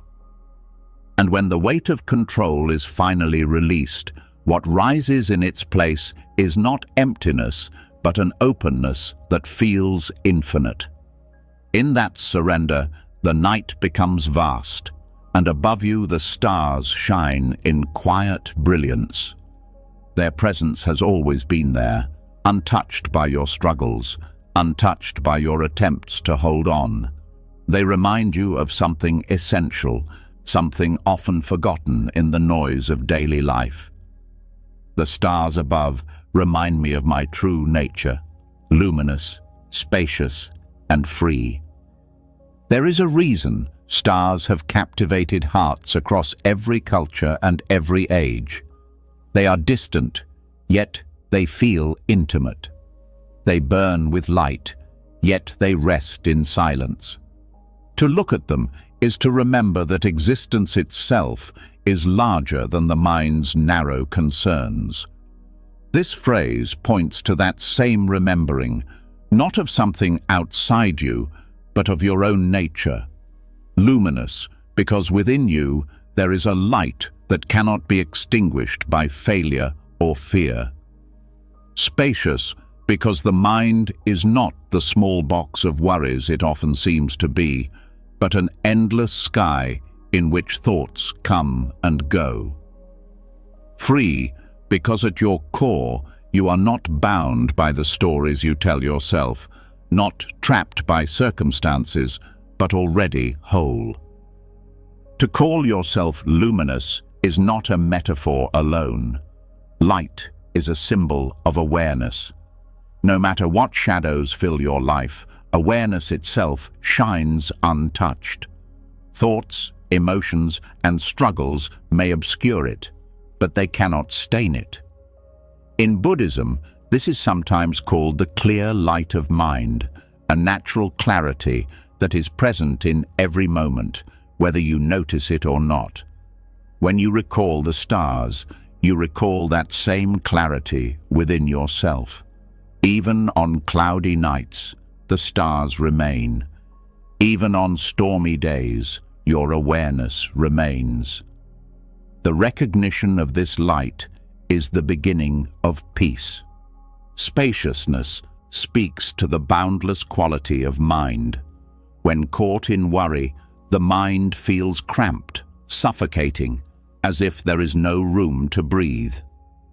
But when you step back, when you notice awareness itself rather than the objects within it, a vastness opens. Thoughts are like passing clouds, emotions like shifting weather, but the space that holds them is unchanging. To rest in that space is to know freedom from entanglement. You do not need to fight every thought. You do not need to hold every feeling. There is space enough for all of it. And in that space, nothing overwhelms. Freedom is the natural expression of this luminosity and spaciousness. When you recognize that your true nature is light and space, you see that nothing can truly bind you. Circumstances can shape experience, but they cannot define your essence. You are not the fear, not the regret, not the identity you cling to. You are the awareness in which they arise and pass. This awareness is not bound, not limited. It is free, even when the body is tired, even when the mind is restless. To remember this is to remember that peace is already here. The stars themselves embody impermanence and eternity at once. Each one burns for millions of years, yet eventually fades. Their light travels across unimaginable distances, some of it reaching you long after the star itself has died. In the same way, the kindness, wisdom, and love within you extend far beyond your immediate life. The ripples of who you are reach further than you can see. This awareness brings both humility and strength. Humility because you are part of a vast universe. strength, because your essence is connected to that same vastness. Science gives its own affirmation of this truth. Every atom in your body was forged in the heart of stars. The calcium in your bones, the iron in your blood, the oxygen you breathe, all of it was born in stellar explosions billions of years ago. To say the stars remind you of your nature is not poetry alone, it is science. You are literally stardust, luminous by origin, spacious by design, free by essence. When you look up, you are not looking at something separate. You are looking at yourself reflected on a cosmic scale. This phrase also counters the feeling of smallness that often arises in life. Daily struggles can make you feel trapped in routines, defined only by problems, insignificant in the face of the world. But when you recall the stars, you recall scale. You remember that life is both fragile and vast, that your worries, though heavy, are passing within a universe that is boundless. This does not make your struggles meaningless. It puts them in perspective. It frees you from drowning in them, showing you that beyond every thought is a sky too wide to be confined. The luminous nature of your being is also a guide for how you live. Just as stars shine without demanding recognition, your awareness shines without effort. When you live from this place, your presence itself becomes light for others. You do not need to fix the world single-handedly. Your clarity, your calm, your kindness, these are rays of light that ripple outward, often unseen but always felt. To rest in this recognition before sleep is to rest not only in peace, but in purpose. Spaciousness, too, becomes practical. When you feel overwhelmed, remember the space between thoughts. Notice the pause between breaths. Within those pauses, vastness is present, waiting. You are not as confined as you believe. Space exists even in tension, and when you learn to rest in that space, the grip of overwhelm loosens. At night, this awareness makes room for sleep. By remembering that you are not trapped, you soften into the natural openness of being. Freedom, the final quality, is the fruit of this remembering. To be free does not mean to escape responsibility or difficulty. It means to know that no matter what arises, it does not define you. You can meet joy without clinging, pain without collapsing, uncertainty without panic. Freedom is not about control. It is about release into your true nature. To rest in freedom is to rest as you truly are, before identity, before story, before fear. This phrase can become a meditation in itself. As you lie in bed, recall the stars. Feel their stillness, their distance, their quiet light. Whisper the words to yourself, not as poetry, but as truth. Luminous, spacious, free. Allow those qualities to settle into your body, into your breath, into your mind. Let the boundaries soften. Let the heart open. Let the awareness expand. In that state, sleep becomes not just rest, but a return to essence. The practice of remembering your true nature transforms not only sleep, but waking life. Each time you recall the stars, you anchor yourself in something larger than fear, larger than identity. You begin to live with more ease, more patience, more trust. You stop clinging to the illusion of being small and trapped.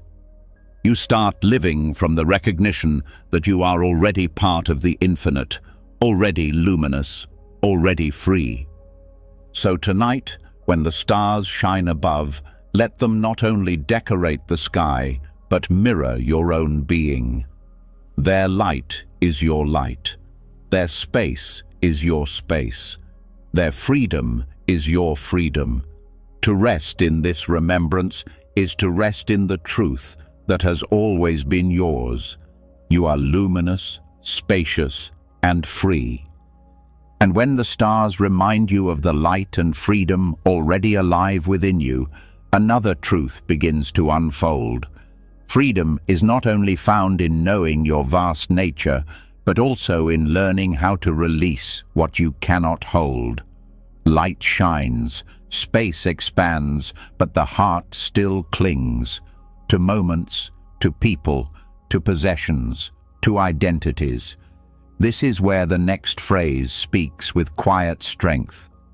With each exhale, I bow to the truth that nothing is mine to keep. There is something both humbling and liberating in these words. Every breath you take proves the teaching. You draw in air for a moment. It fills you, sustains you, and then it leaves. No matter how much you desire to keep it, you cannot. Life itself is built on this rhythm of taking in and letting go. To bow with each exhale is to honor this truth, to align your body and mind with the reality that all things, no matter how precious, pass through you. Clinging is the source of much suffering. The mind wants permanence, wants security, wants possession. It grasps at love, at youth, at status, at comfort, believing that if it can hold tightly enough, the pain of loss will never arrive. But clinging cannot stop impermanence. It only makes its arrival more painful. To breathe with this phrase is to practice loosening that grip, to recognize that nothing can truly belong to you, not even the body, not even the breath. This does not mean life is empty of meaning. Quite the opposite. When you accept that nothing can be kept, every moment becomes more precious. A conversation, a smile, a sunset, none will last, and that is what gives them value. If they were yours to keep forever, their beauty would dull. It is their fleeting nature that makes them shine. Bowing to this truth with each exhale transforms fear of loss into gratitude for presence. Even relationships, the bonds most deeply cherished, carry this truth. People you love cannot be held forever. They grow, they change, they leave, and one day they pass. To deny this is to live in fear. To accept it is to love more fully, without demand, without ownership. You do not keep them, you share the moment with them. This is the freedom the phrase points to. Love without chains, appreciation without clinging, care without possession. Material possessions also reveal the illusion of ownership. You may guard them, polish them, even define yourself by them, yet eventually they slip from your hands. They decay, they are lost, they pass to others. To bow to this truth does not mean rejecting comfort or beauty. It means seeing clearly that they are visitors, not permanent companions. You can enjoy them fully without being enslaved by the need to keep them. Even your identity is not yours to keep. The roles you play, the titles you carry, the stories you tell about who you are, all of them shift. The child becomes the adult, the student becomes the teacher, the strong body becomes frail. When you believe identity must be fixed, change feels like death. When you see it as shifting, like breath, change becomes natural. To bow with each exhale is to honor this flow, to let yourself transform without fear. In Buddhist practice, bowing itself is a gesture of humility. It is not about submission to another, but about recognizing the truth beyond the self. To bow with each exhale is to surrender arrogance, to release the illusion of control, to acknowledge that life is borrowed, not owned. This simple act softens pride and replaces it with reverence. Science, too, reflects this reality. The body is not static. It is in constant exchange with the environment. Cells die and renew, molecules enter and leave, atoms are borrowed and returned. Even your sense of self is built on impermanent processes of the brain, constantly rewiring and reshaping. To believe you own any of it is illusion. The exhale reminds you, everything flows, nothing is held. This phrase also changes how you meet endings. Many resist closure, clinging to what once was, resenting what is gone. But when you bow with each exhale, you practice release continuously, not only when endings come. The small letting go of each breath prepares you for the larger letting go in life. It becomes less frightening, less shocking, because you have rehearsed it with every moment. The practice also heals regret. The mind clings to past mistakes, refusing to let them dissolve. Yet the past cannot be kept either, not even the parts you wish to change. Bowing to this truth allows you to let regret exhale, to accept that what is gone cannot return, and to free yourself from carrying it into the present. Forgiveness often begins with this recognition, that the past is not yours to keep. There is comfort, too, in realizing that your pain is not permanent. Grief, sadness, anger, these feel endless when you are inside them, but they are also subject to the law of impermanence. They arise, they peak, they fade. To bow with each exhale is to trust that even what feels unbearable will pass. Nothing, not even suffering, is yours to keep. This practice does not lead to detachment in the cold sense of indifference. It leads to deeper engagement. When you know something cannot last, you pay attention more fully. You cherish it. You live inside it. Each moment becomes sacred. Far from making life dull, impermanence makes life luminous. Bowing to it transforms ordinary experiences into treasures. At night, when thoughts circle and cling to unfinished tasks, this phrase becomes a tool of release. With each exhale, you bow inwardly to the truth that the tasks are not yours to keep. The day is finished. Its actions cannot be held or undone. The body softens as it accepts this. The mind loosens its grip, and sleep comes not as escape, but as alignment with reality. There is also a spiritual depth in this practice. To bow with each exhale is to recognize that you belong to the flow of life itself. You are not separate, not isolated, not a permanent possessor. You are part of a cycle, giving and receiving, rising and dissolving.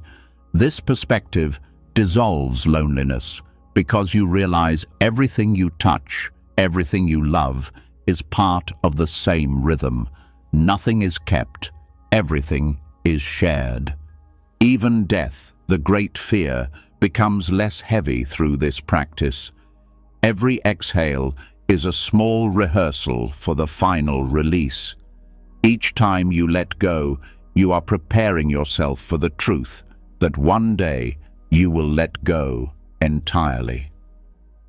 But instead of filling life with dread, this practice fills it with presence. You stop postponing living. You stop waiting for permanence. You live now, fully, because you know nothing is yours to hold forever. So when you whisper this phrase, Let it be more than words. Let each exhale become an offering, a bow to truth, a surrender into freedom. You cannot keep the breath, the body, the possessions, the relationships, the moments. And because you cannot, you can love them more, honor them more, release them more gracefully. The bow is not loss. The bow is reverence. The bow is freedom. In this way, rest becomes more than sleep. It becomes a practice of release, a nightly reminder that peace is not found in what you hold, but in what you bow to and let go. Each exhale is both farewell and gift, dissolving the illusion of ownership and opening the heart to gratitude. Nothing is mine to keep, and in that truth lies the deepest rest of all. And when every exhale becomes a bow to the truth that nothing can be held forever, the heart begins to soften into an even greater openness. Release reveals a vastness inside that cannot be owned or diminished, a space wider than the burdens you carry. This is where the next phrase guides you with quiet certainty. The day's struggles dissolve into the vastness of the sky within. There is something profoundly healing about this vision. Struggles feel heavy when they are contained in the small frame of thought, circling in the mind with no escape. But the moment they are placed against the vastness of inner sky, they shrink, just as clouds, no matter how dark, cannot overwhelm the infinite space above them. Your struggles cannot overwhelm the spacious awareness that holds them. The phrase invites you to remember that the true measure of your being is not your problems, but the boundless sky of mind in which those problems arise. The struggles of the day often feel final, an argument, a mistake, a pressure unresolved. Yet, when you rest in the vastness of awareness, their solidity dissolves. They lose their sharpness, their weight, their permanence. They become movements, temporary weather patterns drifting through a sky that is never harmed by them. This truth is not abstract. It can be felt. When you turn attention inward and notice the space around thought, you begin to sense the openness that has been here all along. In that openness, struggles dissolve naturally, not because they were solved, but because they were never as solid as they appeared. The mind often mistakes thoughts for reality, building walls from them, trapping itself inside. But the sky within has no walls. It is unbounded, expansive, without edge. When you rest in it, every struggle becomes lighter. The phrase is a reminder to look not at the storm, but at the space that holds the storm. To expand your vision until the weight disperses, until the tension loosens. Just as no storm lasts forever, no struggle stays without end. The sky remains vast and unbroken. Psychology points to the same wisdom. Mindfulness practices often guide people to observe thoughts rather than identify with them, to notice emotions without becoming them. This shift creates distance, which lessens suffering. The phrase captures this truth in poetic form. By resting in the vastness within, you are no longer trapped inside the story of struggle. You are the witness, the openness, the presence that allows it to move through. The vastness of the inner sky is not empty. It is alive with awareness, luminous with clarity, receptive to everything without being bound by anything. To recognize this is to experience freedom. Struggles dissolve because they cannot stick to something without surface. Awareness is not a wall, it is space. To rest in space is to rest in freedom. At night, This awareness becomes especially powerful. The day's struggles often return when the body lies still, circling endlessly, demanding attention. But the more you focus on them, the heavier they become. By recalling the phrase, you shift your perspective. You no longer wrestle with the struggles. You allow them to dissolve into the sky within. You feel the release in your body as muscles unclench, in your breath as it deepens, in your mind as it opens. Sleep then becomes not a battle, but a return to spaciousness. This practice also reshapes how you carry challenges in waking life. When you know the sky within is always available, struggles lose their power to define you. They remain experiences, not identity. You are not the burden, you are the space that holds it. This realization does not remove difficulty, but it removes despair. Even in the heaviest moments, the vastness remains untouched. Knowing this gives you strength, resilience, and calm. There is also compassion in this view. When you see your own struggles dissolve into vastness, you begin to see the struggles of others in the same way. You recognize that their pain, too, is temporary weather, not the entirety of who they are. This shifts your response from judgment to understanding. You see the person, not just their storm. You meet them with patience, knowing that the sky within them is just as vast as yours, waiting to be remembered. The phrase also carries an invitation to humility. The struggles of the day often feel like the center of the universe, consuming all attention. But when placed against the vastness of inner sky, they are revealed as small, temporary movements. This does not dismiss their importance, but it restores perspective. You remember that life is larger than today's conflicts, larger than today's worries. This perspective is not escape, it is clarity. It allows you to meet struggles with wisdom rather than panic. Science offers a parallel in the study of the brain. When stress dominates, the amygdala, responsible for fear and reactivity, overwhelms other regions. But practices that expand perspective activate the prefrontal cortex, calming fear and increasing clarity. The phrase reflects this process. By expanding into the vastness of the inner sky, you quiet reactivity and awaken clarity. Struggles dissolve not because they disappear, but because they lose the exaggerated weight the fearful mind gave them. This phrase can also be seen as a form of inner bowing.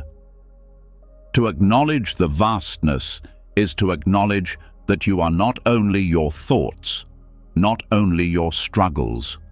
You are something wider, something that cannot be reduced.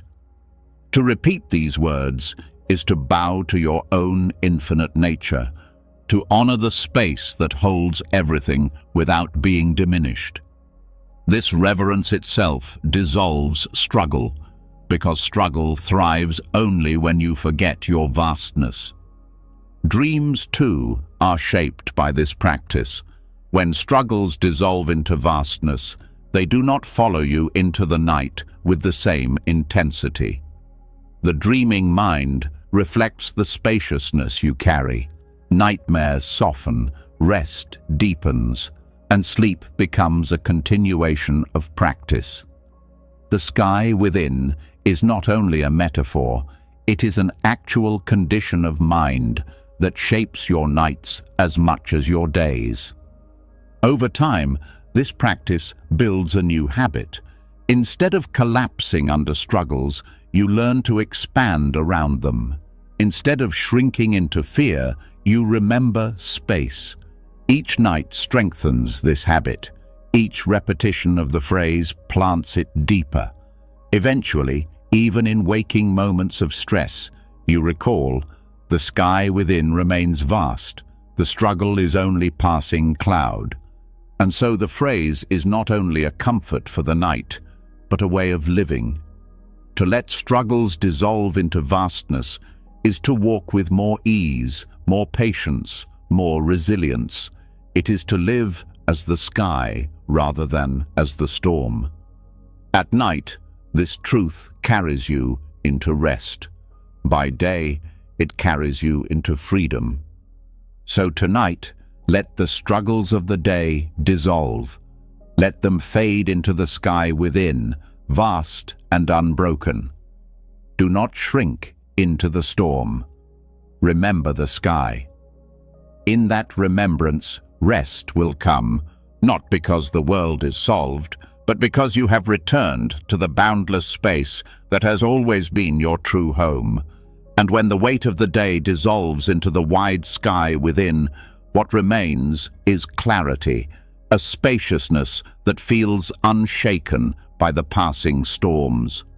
Yet even in that openness, the night can feel long, and the mind can wander back into old patterns of restlessness or fear. This is why the next phrase arrives as a gentle protector, a guide to hold you steady in the quiet hours. May the flame of mindfulness guard my sleep as a lantern in the dark. There is comfort in this image. A flame is small, fragile in appearance, and yet its light pushes back entire fields of darkness. It does not shout. It does not struggle. It simply shines, steady and unwavering. Mindfulness works in the same way. It does not need to erase every thought, nor does it demand perfection. It glows with quiet awareness, keeping you present enough not to be swallowed by the shadows of worry, memory, or fear. When you hold to this flame before sleep, the mind finds direction, like a traveler guided through the night by a lantern. Mindfulness is often misunderstood as rigid focus or forced concentration. In truth, it is a soft attention, a gentle remembering to stay here, now. At night, when the mind wants to wander into tomorrow's tasks or yesterday's mistakes, mindfulness brings it back, not harshly, but with patience. It says, "Stay close, breathe, let the moment hold you." This is the flame guarding your rest. It does not eliminate darkness. It keeps you from being lost in it. Sleep itself is a passage, and like any passage, it can feel uncertain. The body releases control, the mind loosens its grip. Awareness slips into dreams. For many, this transition stirs unease.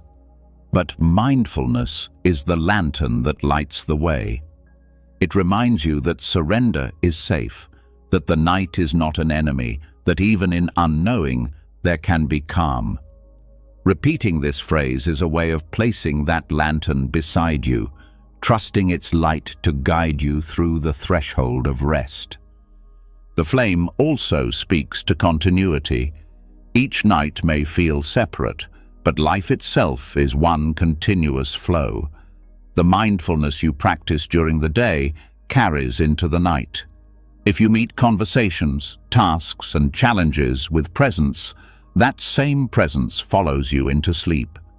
The flame does not extinguish when the sun goes down. It continues, guarding your rest just as it steadied your waking hours.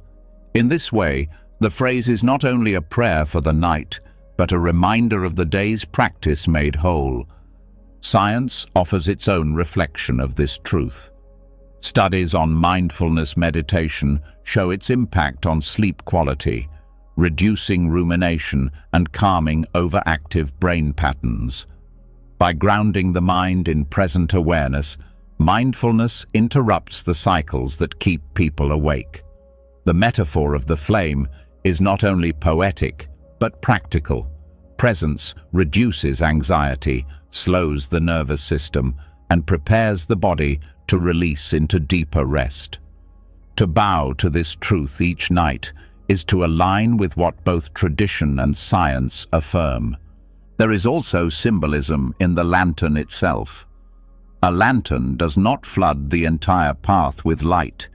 It reveals only what is near. This is enough. You do not need to see the whole road to walk it. You only need enough light to take the next step. In the same way, mindfulness does not offer you the certainty of tomorrow. It offers you the clarity of this breath, this moment. That is enough to lead you into peace. To trust this is to sleep without demand for control, guided by the gentle light you already hold. The flame is also a reminder of fragility and care. A flame needs tending. If neglected, it may fade. If smothered, it disappears. Mindfulness, too, requires gentle care. Not force, not pressure, but steady attention. By repeating this phrase, you commit to nurturing that flame, even in rest. Each breath is like a small offering, feeding the flame, keeping it steady. Over time, this becomes less an effort and more a rhythm, the natural glow of presence alive within you. At a deeper level, the flame symbolizes wisdom itself. In many Buddhist traditions, the lamp or flame is a metaphor for awakening, for the clarity that dispels ignorance. To ask that this flame guard your sleep is to trust wisdom to watch over you, even when your conscious mind has let go. It is to rest in the faith that awareness itself remains, luminous even in dreams, untouched even in darkness. This is not about control, but about trust in the deeper nature of mind. The phrase also carries humility. Darkness is part of life. No one escapes it. No one avoids it entirely. To seek a flame in the dark is to acknowledge vulnerability, to admit that you need guidance, and that guidance can come from within. This humility itself softens the mind, allowing rest. Pride insists on controlling the night. Humility allows itself to be guided, and in that surrender, peace grows. The lantern does not only serve you, its light naturally extends to others. When you carry mindfulness into your sleep, you wake with more calm, more patience, more clarity. These qualities ripple outward into your relationships, shaping how you meet the world. The flame that guards your rest also becomes the flame that warms your presence with others. In this way, the phrase expands beyond personal peace. It becomes a contribution to the wider world. There is another subtle teaching here.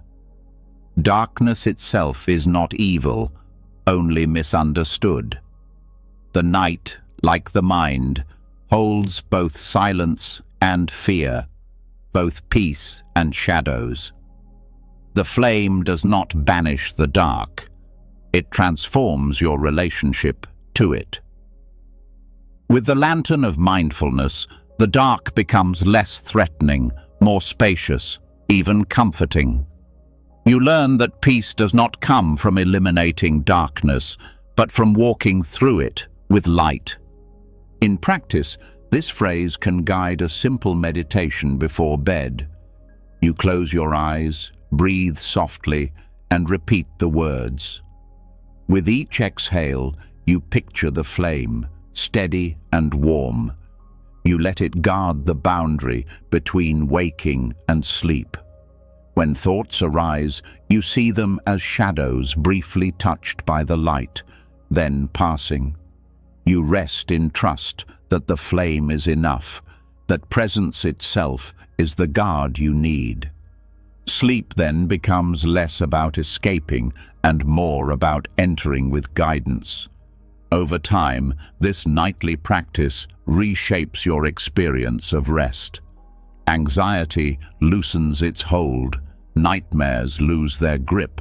Waking in the night becomes less frightening. Even moments of wakefulness can be filled with calm because you know the flame is still with you. The phrase becomes more than words. It becomes an anchor, a light you carry inside. And beyond the night, this practice shapes life itself. To carry the flame of mindfulness is to walk through challenges without being blinded, to meet uncertainty without collapsing, to bring light into every dark corridor of existence. Rest is one place where it begins, but its reach is endless. So tonight, let the flame be with you. Let mindfulness guard your sleep as a lantern guards a traveler. Trust the light to lead you through the dark, not by banishing it, but by reminding you that awareness itself is always enough. And in that trust, rest not only the body, but the heart and the mind, steady in the glow of a flame that never truly goes out. And when the lantern of mindfulness glows through the dark, steady and unwavering, what it illuminates most clearly is the path back to the simplest and most faithful companion you have ever known. Beneath every thought, behind every worry, before every plan, there is breath. Silent, patient, unassuming, it has carried you through every moment of your life. The next phrase brings you home to it. Tonight I return to my breath, the first teacher, the last refuge. There is a reason breath is called the first teacher. From the moment of birth, the very first inhale announces life, and from then onward, breath never leaves you. It does not wait for your permission. It does not ask for your attention, yet it sustains every heartbeat, every movement, every word. Its constancy teaches presence without a single lesson spoken. To return to breath at night is to return to the most ancient wisdom already woven into your body, the wisdom that life is here, now, and that is enough. Breath teaches without words because it shows the truth of impermanence in every cycle. Inhale comes, and it must go. Exhale leaves, and it must return. Nothing is held, nothing is lost, everything flows. This rhythm is a teaching deeper than philosophy, deeper than any book.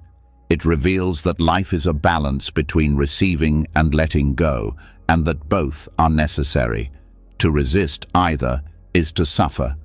To surrender to both is to find peace.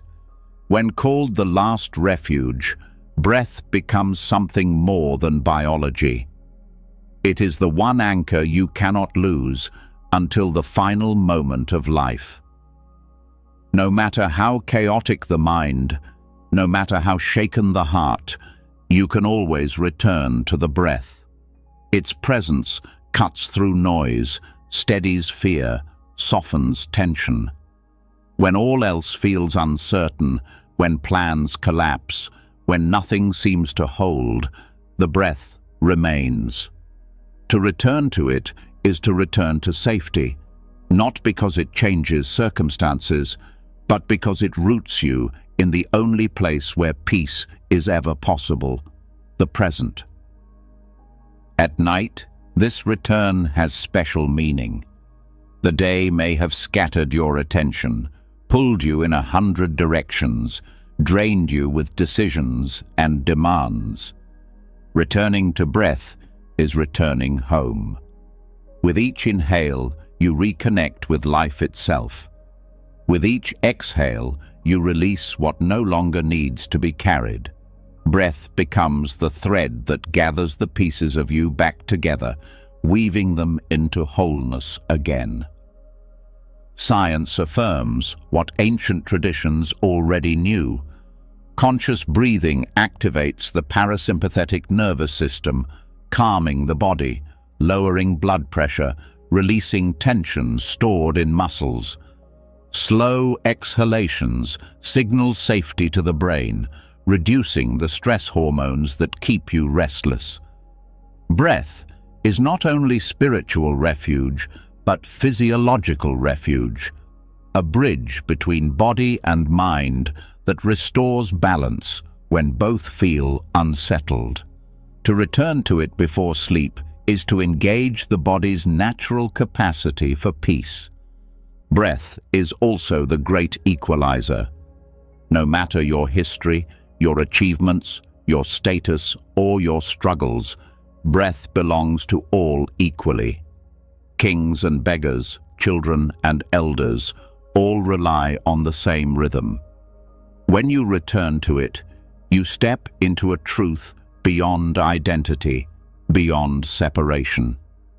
You remember that beneath all differences, life itself moves through everyone in the same way.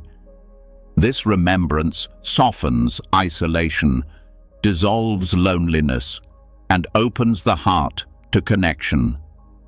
Calling breath the first teacher honors its role in guiding you back to simplicity. In a world filled with complexity, information, and endless distraction, breath reminds you that peace is not complicated. It is as near as the rise and fall of your chest. You do not need to master advanced techniques or seek answers in distant places. You already carry the teacher within. Every breath is a lesson. Stay here, let go, begin again. As last refuge, breath becomes the sanctuary where no fear can fully overwhelm. Even when thoughts storm, even when emotions rage, you can return to breath and find stability. It is like the still center of a spinning wheel. No matter how fast the outer rim moves, the center remains calm. Your breath is that center. To return to it at night is to find stillness even as the mind spins. Breath also teaches humility. You do not control it entirely. You can guide it, slow it, deepen it, but you cannot command it to stop and still live. It comes and goes on its own, reminding you that life is a gift, not possession. To rest in breath is to bow to this truth with reverence. Each inhale is grace, each exhale surrender. Sleep itself is a deepening of this bow, a return to trust. There is another layer to this phrase. Breath links body and spirit. It is physical, yet it carries emotional and spiritual qualities. A deep sigh releases more than air. It releases weight from the heart. A held breath reveals tension, fear, or resistance. When you return to breath, you return not only to the body, but to the deeper layers of self that speak through it. Listening to breath is listening to life itself, whispering through you. In Buddhist practice, mindfulness of breathing has been called the gateway to liberation. It is simple, accessible, and profound. By watching the breath, you learn to watch the mind. By staying with the breath, you learn to stay with the present. Returning to it at night is not only for rest, it is for awakening. You train yourself to see clearly, to release attachment, to find refuge not in external circumstances, but in the living truth of your own awareness. Dreams, too, are shaped by this return. When you fall asleep with attention on breath, the quality of your dreams changes. They become lighter, more fluid, less burdened by unresolved stress. Breath carries peace into the subtle realms of mind, weaving rest through every layer of your being. You wake not only rested, but renewed, as though the night itself breathed life back into you. This phrase also speaks to gratitude. To call breath both teacher and refuge is to honor it, to recognize that something so constant, so easily overlooked, is sacred. Gratitude itself deepens peace. When you thank the breath, when you feel its presence as gift, you no longer rush past it. You savor it. And in that savoring, rest becomes richer, sleep becomes deeper, life becomes fuller. So tonight, let this phrase guide you. Return to your breath, not as duty, but as devotion. Let it teach you the simplicity of being here. Let it shelter you as refuge from fear, from thought, from weight. Trust its rhythm, follow its flow, rest in its constancy. Breath was your first companion, it will be your last, and in every moment between, it waits for you to remember. Tonight, return, and in that return, find the peace that has always been yours. And when the breath welcomes you back into its steady rhythm, when it teaches you presence and shelters you like a refuge, something deeper begins to stir beneath the surface of rest. It is not only peace that breath leaves behind, but also tenderness. Within the quiet of night, when nothing is demanded of you and no role must be played, the heart returns to its most natural state, compassion. The next phrase reminds you of this hidden truth. Even in sleep, compassion rests in my heart like a seed awaiting spring. There is a softness in these words that carries both comfort and power. Compassion is often thought of as action, helping, speaking, offering, doing. Yet compassion is not limited to action. It is a state of being, a seed planted in the heart that continues to live even when you are unaware of it. Sleep does not extinguish it. Dreams do not erase it. Compassion rests quietly, storing strength, waiting for the right season to bloom. To reflect on this before sleep is to trust that your goodness does not depend on constant effort. It is part of who you are. The image of a seed is important. A seed may look small, lifeless, even insignificant. Yet within it lies the potential for forests, for fields of flowers, for nourishment and shelter. Compassion in the heart is the same. Even when not visible, it contains immense power. Every act of kindness you perform, every gentle thought you hold, waters that seed. In the silence of night, when the world feels paused, the seed continues to rest, gathering quiet strength. Sleep, then, is not absence, but incubation. Just as the earth nurtures seeds beneath the soil through the cold months, your heart nurtures compassion in the silence of rest. When you wake, what was hidden emerges subtly, in patience with others, in softer words, in the choice to care instead of turning away.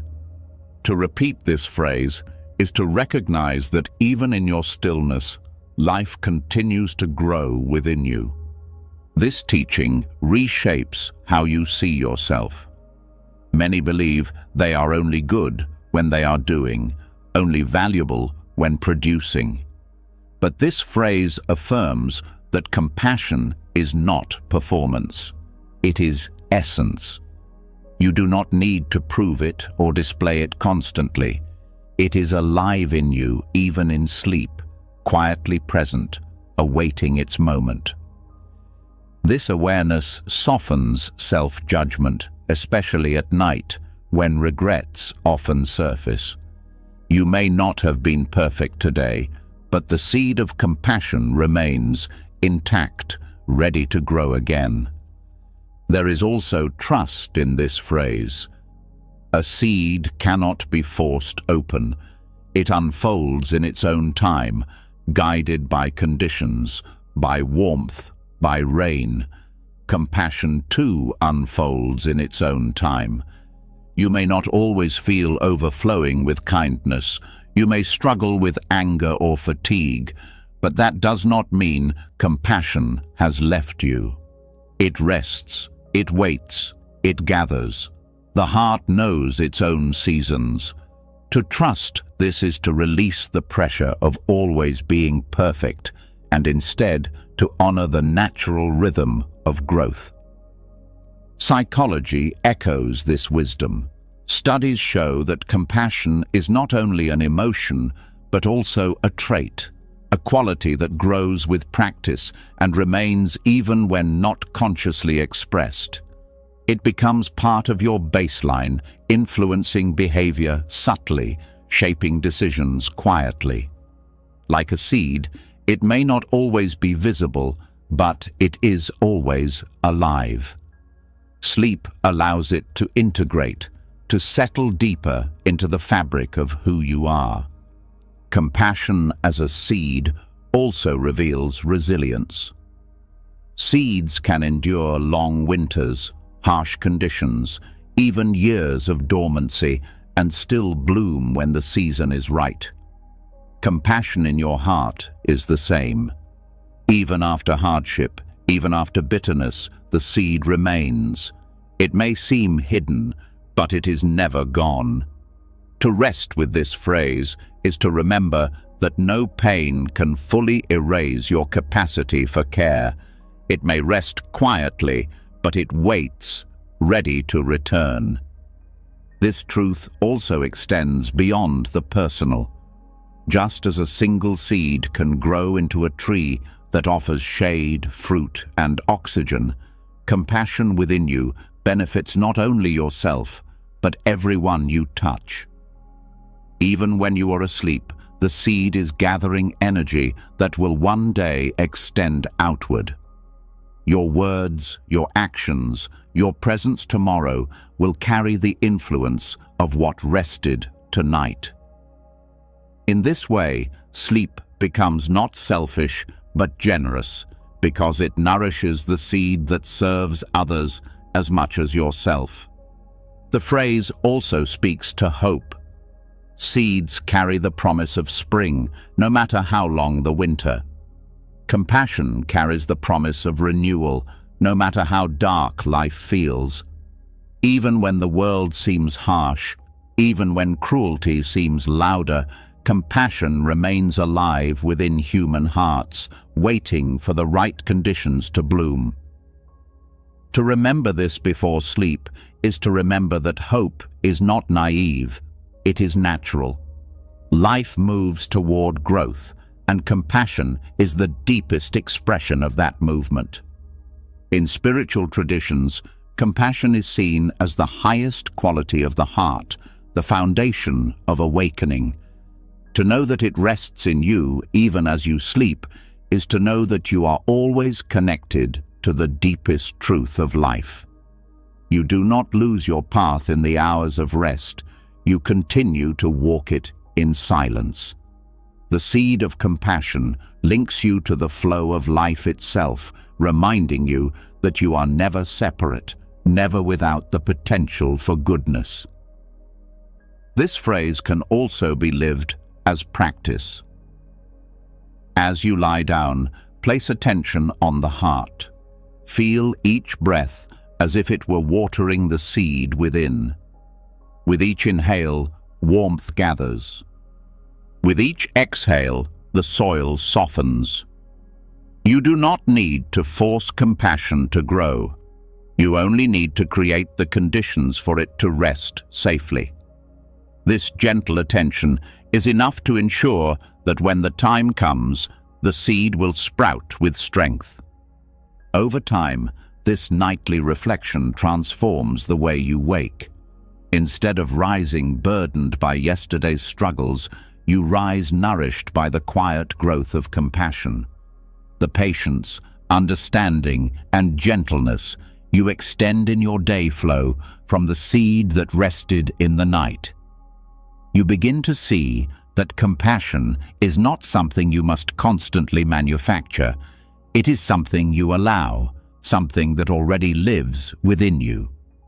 Even in dreams, This seed influences the mind. Studies of loving-kindness meditation show that it shapes not only waking thoughts, but also dream content, reducing nightmares, increasing positive imagery. When compassion rests in the heart, it colors the landscapes of the subconscious, softening fear, weaving tenderness into even the hidden corners of mind. And so this phrase is not only comfort, but promise. A promise that you are never without compassion, even when tired, even when asleep, even when unaware. It rests in you, alive, waiting. To sleep with this awareness is to sleep in trust, knowing that the best part of you is not lost in the night. It is growing quietly, like a seed awaiting spring. So tonight, let this phrase carry you. Know that compassion rests in your heart, not as demand, but as presence. Let it be watered by your breath, warmed by your rest, sheltered by your stillness. And when you wake, let it rise naturally, not forced, but blossoming in its season. For even in sleep, the seed is alive, and its spring will come. And when compassion is seen as a seed resting quietly within you, gathering its strength for the season of its flowering, the heart begins to understand that even in stillness, life continues. Sleep does not erase your essence, it nurtures it. But there is yet a deeper truth waiting to be remembered. You are more than the body that grows weary, more than the flesh that stretches and folds beneath the weight of the day. This is where the next phrase opens like a window into vastness. The body lies down, but awareness remains vast and boundless. The body must rest. It bends under gravity, grows tired with effort, and follows the cycles of nature that demand pause. Muscles loosen, bones sink into softness, the senses begin to dim. Yet what you truly are is not confined to this physical form. Awareness does not grow tired, it does not collapse into exhaustion. It remains untouched, spacious, alive, a sky that continues to hold everything, even as the body gives itself to rest. This phrase reminds you that lying down is not the end of presence. Awareness does not fade simply because the body is still. In fact, it can expand even more when you are not consumed by movement. Just as the ocean's depth is not disturbed when the waves calm, awareness reveals its vastness most clearly when the body lies quiet. To rest in this realization is to experience freedom, a sense that your true nature is not limited by muscle, bone, or breath. The teaching here dissolves the common belief that you are identical to your body. The body is part of you, yes, but it is not your entirety. It changes, ages, weakens, and eventually returns to the earth.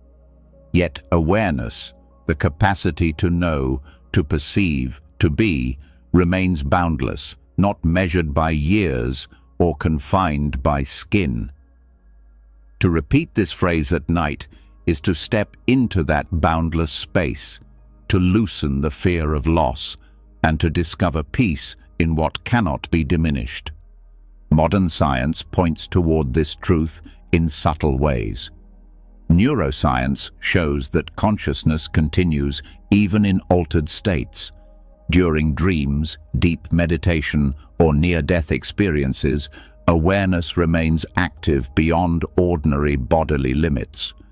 Though science cannot define it fully, it acknowledges that awareness is not simple matter. This echoes the wisdom of countless traditions that speak of mind as vast, luminous, unbounded.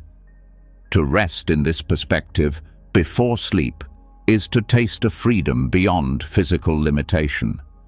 The phrase also brings comfort to those who fear the vulnerability of lying down. Many resist sleep because it feels like losing control, like surrendering to an unknown that cannot be managed. But awareness does not vanish.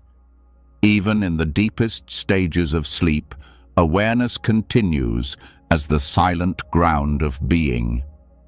To trust this is to let the body rest without fear, knowing that you are held by something larger than the body's fragility.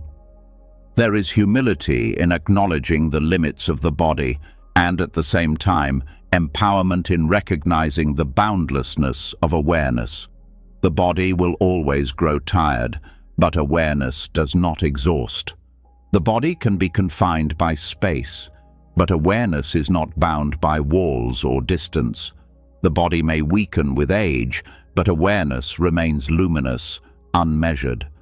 To recognize this is to find an identity deeper than flesh, an identity that cannot be taken. This phrase is also an invitation to practice detachment. So much suffering comes from over-identifying with the body, clinging to youth, fearing illness, resisting change. But when you know that awareness is vast and boundless, you begin to release that clinging. You still care for the body with love, but you do not mistake it for the entirety of your being. This creates freedom, not detachment from life, but detachment from fear. At night, this understanding transforms rest. Instead of collapsing into unconsciousness, you can allow yourself to rest in awareness, even as the body sleeps. Meditation traditions speak of sleeping with awareness, where the body rests deeply, but the mind remains clear, vast, at peace. This is not a mystical achievement, but a natural extension of remembering that awareness does not depend on the body's activity. With practice, sleep itself becomes a doorway into boundless presence. The phrase also has implications for how you meet suffering. Physical pain, tension, or illness can dominate experience, but awareness remains larger than sensation. When you shift attention from pain to the space that holds it, the suffering lessens. Pain is real, but it is not infinite. Awareness is always greater. This recognition brings resilience, a reminder that you are not confined by what the body feels in a single moment. There is beauty, too, in knowing that awareness is not personal alone. It connects you to the larger flow of life.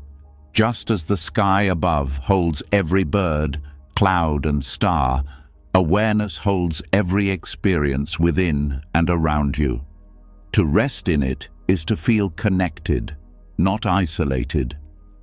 The body lies down as one, but awareness joins you to all.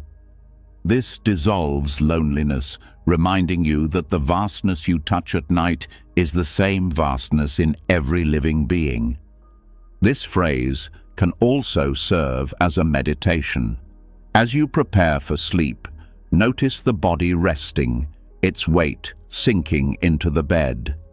Then gently shift attention to awareness itself, the space in which the body is felt.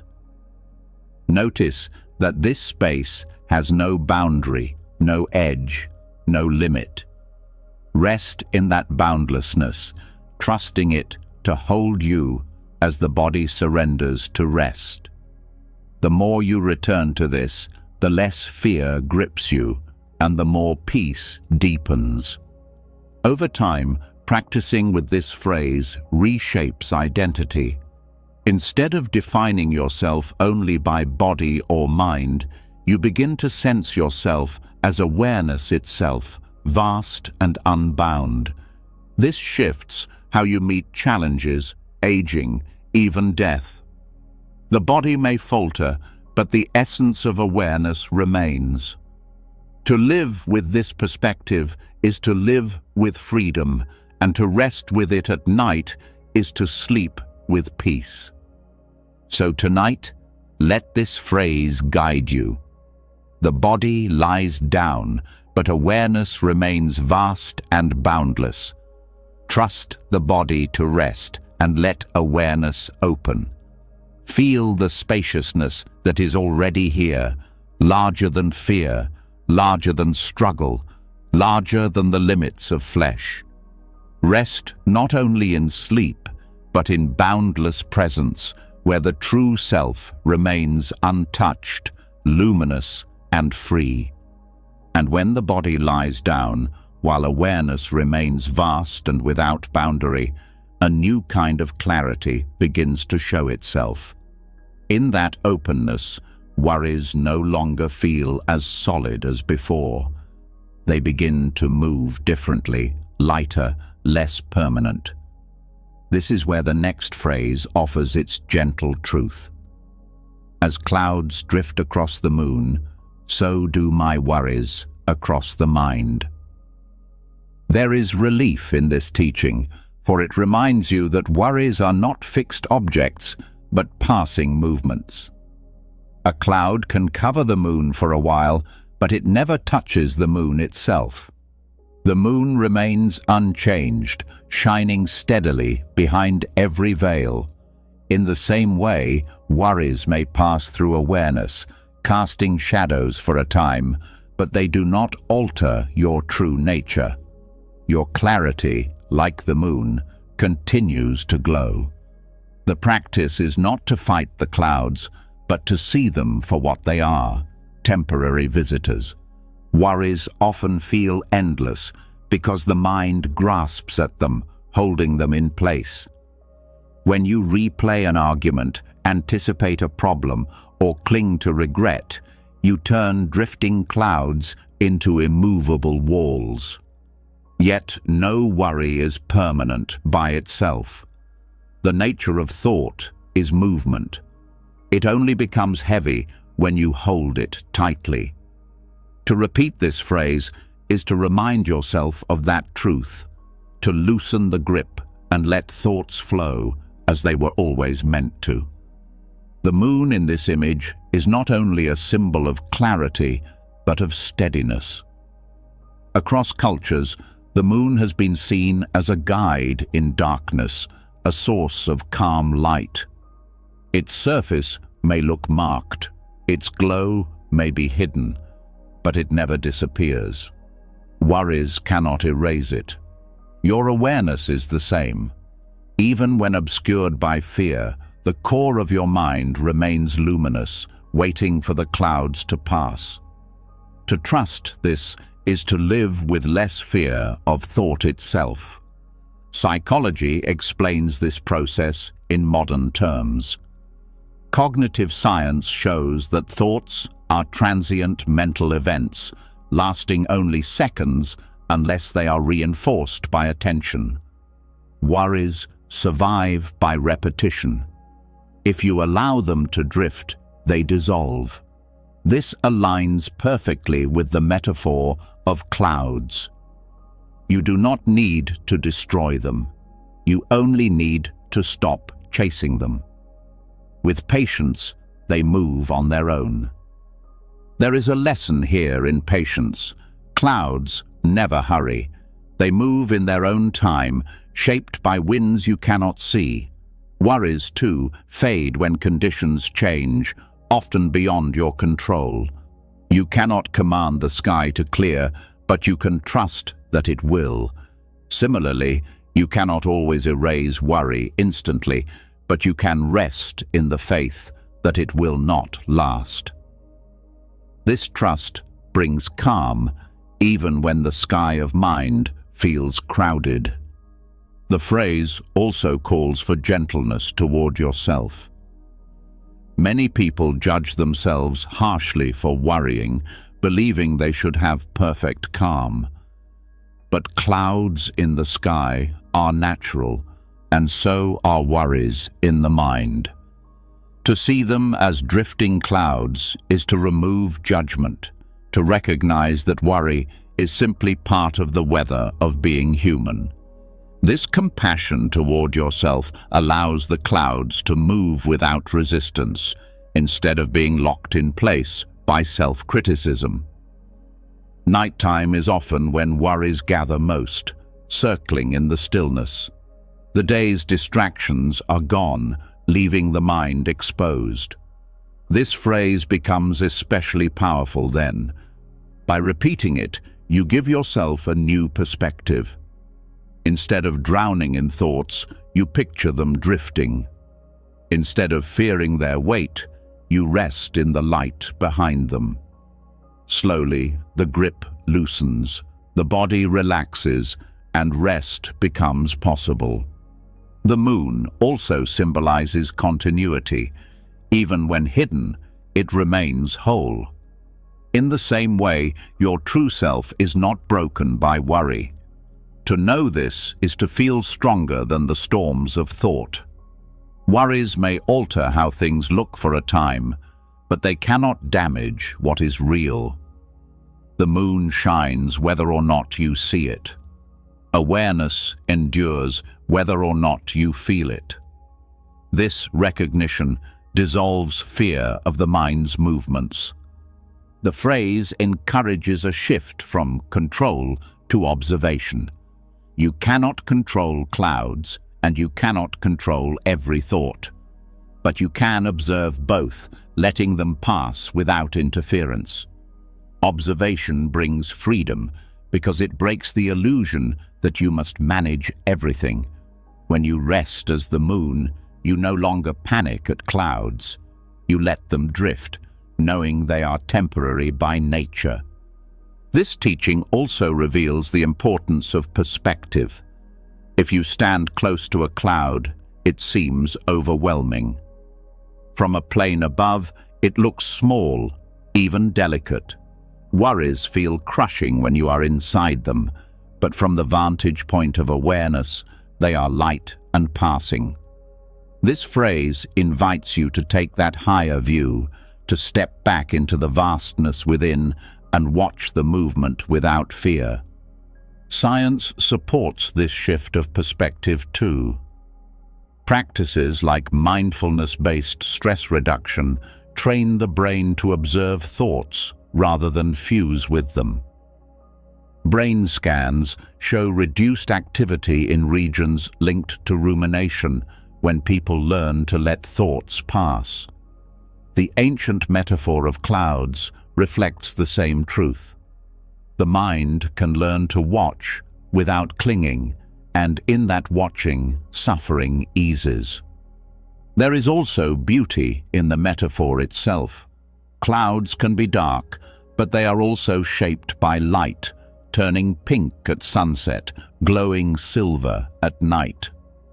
Worries, too, can carry hidden lessons. They may reveal where you care deeply, where healing is needed, where growth is possible. To see them as clouds is not only to let them pass, but also to see their fleeting beauty before they dissolve. This phrase is not just for sleep, but for life. In moments of stress, when the mind is crowded, recalling that worries are clouds keeps you from being trapped. You return to the moon within, the steady awareness untouched by storms. You realize that clarity is never lost, only hidden. This realization builds resilience, teaching you to meet difficulties without collapsing beneath them. At night, this practice becomes a lullaby for the mind. Each worry that rises is noted, seen as cloud, and allowed to move on. Slowly, the sky of mind clears, not because the worries are solved, but because they are no longer held. Sleep arrives when the moon is allowed to shine, when awareness glows without obstruction.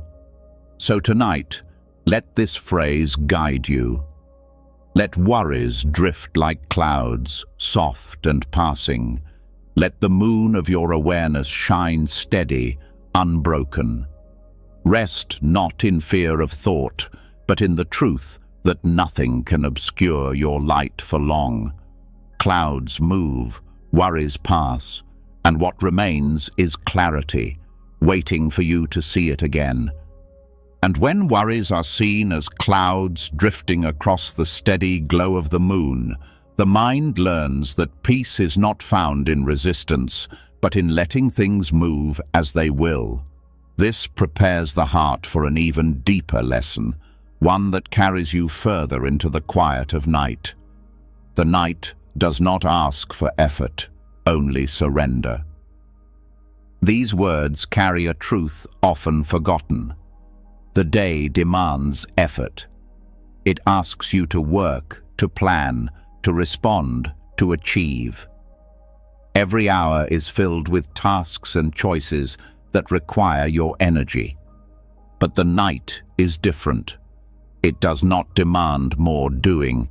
It asks you to lay down what you have carried and to trust what you cannot control.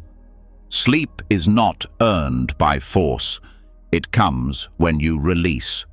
The night receives you as you are, without needing to prove anything. Surrender here does not mean weakness. It means trust. It is a willingness to let go of the constant pushing that defines waking life. The mind often carries the same habits into the dark, planning tomorrow, replaying mistakes, trying to solve problems long past the time for solutions. This restless effort becomes the very reason sleep slips away. To whisper this phrase is to remind yourself that rest is not achieved by effort, but by surrender. Biology supports this wisdom. The body knows how to sleep. Hormones release, temperature shifts, cycles of brain waves prepare for rest. None of this requires your control. It happens when you stop interfering. The harder you try to sleep, the further sleep drifts.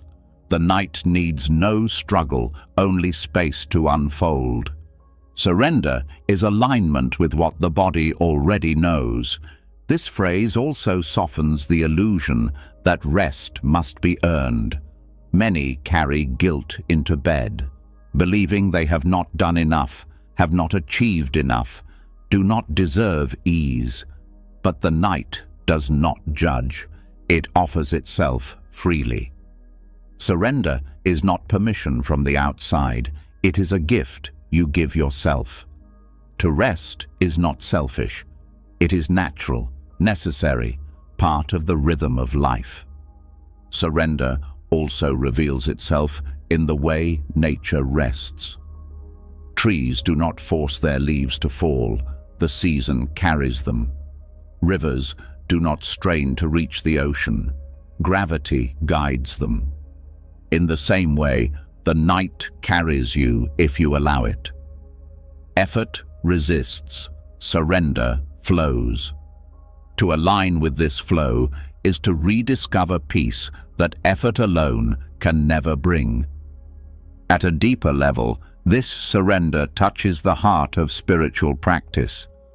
Effort is the language of ego, striving to control, to define, to accomplish. Surrender is the language of trust, acknowledging that you are part of something larger, that life supports you even when you let go. To rest in this awareness at night is to practice faith, not in doctrine, but in the simple truth that life continues without your constant management. Psychology reflects this too. Studies on insomnia reveal that performance anxiety, the effort of trying to sleep, is one of the greatest obstacles to rest.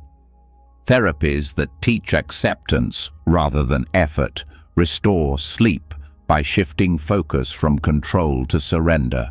The body knows, the mind must trust. The phrase distills this research into a gentle reminder. The night asks nothing but release. There is humility in this teaching. Effort is tied to pride. the belief that only through constant striving can life unfold. Surrender reveals the limits of that pride.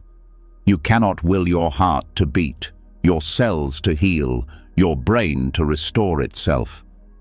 These happen when you step back. The night reminds you of this truth with every breath. Each inhale is taken in, each exhale released, without your command. Rest flows from the same mystery. This phrase also helps release the day's weight. Effort belongs to daylight, its choices, its struggles, its demands. To carry that effort into the night is to carry a burden that has already ended. Surrender means setting it down, letting the day dissolve, trusting that what was left undone will be met tomorrow. Peace is found not in completion, but in release. Surrender, however, is not passive. It is active trust. It is the choice to release fear, to soften the grip of control, to rest in the rhythm of life itself. This choice is not lazy, it is courageous. To stop striving in a world that glorifies effort takes strength. To rest in stillness when the mind demands action takes wisdom. The night teaches this wisdom daily if you let it. In practice, this phrase can become a nightly ritual. As you lie in bed, feel the body's weight against the surface. Notice the tendency of the mind to push, to plan, to grasp. Then repeat softly. The night does not ask for effort, only surrender. With each repetition, feel the grip loosen. Allow the body to sink, the breath to deepen, the mind to soften. You are not asked to do more. You are asked to let go. Over time, this practice reshapes how you live, not only how you sleep. When surrender becomes familiar, the habit of over-effort weakens. You meet challenges with more calm, more trust. You learn to distinguish between when effort is needed and when release is wiser. The night becomes your teacher, reminding you that balance is found not in endless striving, but in knowing when to yield. The phrase also touches the mystery of life itself. Just as you surrender to sleep each night, you will one day surrender the body in death. This truth, though heavy, is softened by nightly practice. Each surrender to rest becomes a rehearsal for the greater surrender, teaching you that letting go is not destruction, but return. Fear of endings lessens when you learn that surrender holds you, that release is not loss, but peace. So tonight, let this phrase guide you. The day has asked for effort, and you have given it. Now the night asks for nothing but surrender. Trust the body, trust the breath, trust the rhythm that has carried you since birth. Lay it down. Let go. Rest not through struggle, but through release. For the night does not demand more. It simply receives you, just as you are. And when the night reveals that effort is no longer needed, when the body is invited to rest through surrender rather than striving, the mind naturally begins to loosen its grip. Yet often, just as surrender seems possible, thoughts leap forward into what has not yet come. Tomorrow's tasks, tomorrow's fears, tomorrow's unknowns rise and steal the stillness. This is why the next phrase matters so deeply.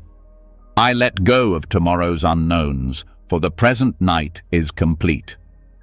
There is a quiet strength in acknowledging that tomorrow is not yours to hold. The unknown has always stirred unease.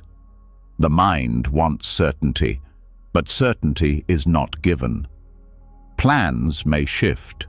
Events may unfold differently than expected, and outcomes are never guaranteed. To carry the weight of these unknowns into the night is to burden yourself with what does not yet exist. The phrase offers freedom from that trap. It teaches you that the present night is already whole, already enough, already complete. Completion here is not about perfection. It is about acceptance. The day has ended. Its actions are sealed. Its lessons have been given. Nothing more can be added to it, nothing undone. To see the night as complete is to stop resisting what is finished and to stop grasping for what has not yet begun. It is to rest fully in the space between, where peace becomes possible. The unknowns of tomorrow are endless. They can stretch into countless what-ifs that spiral endlessly in the mind.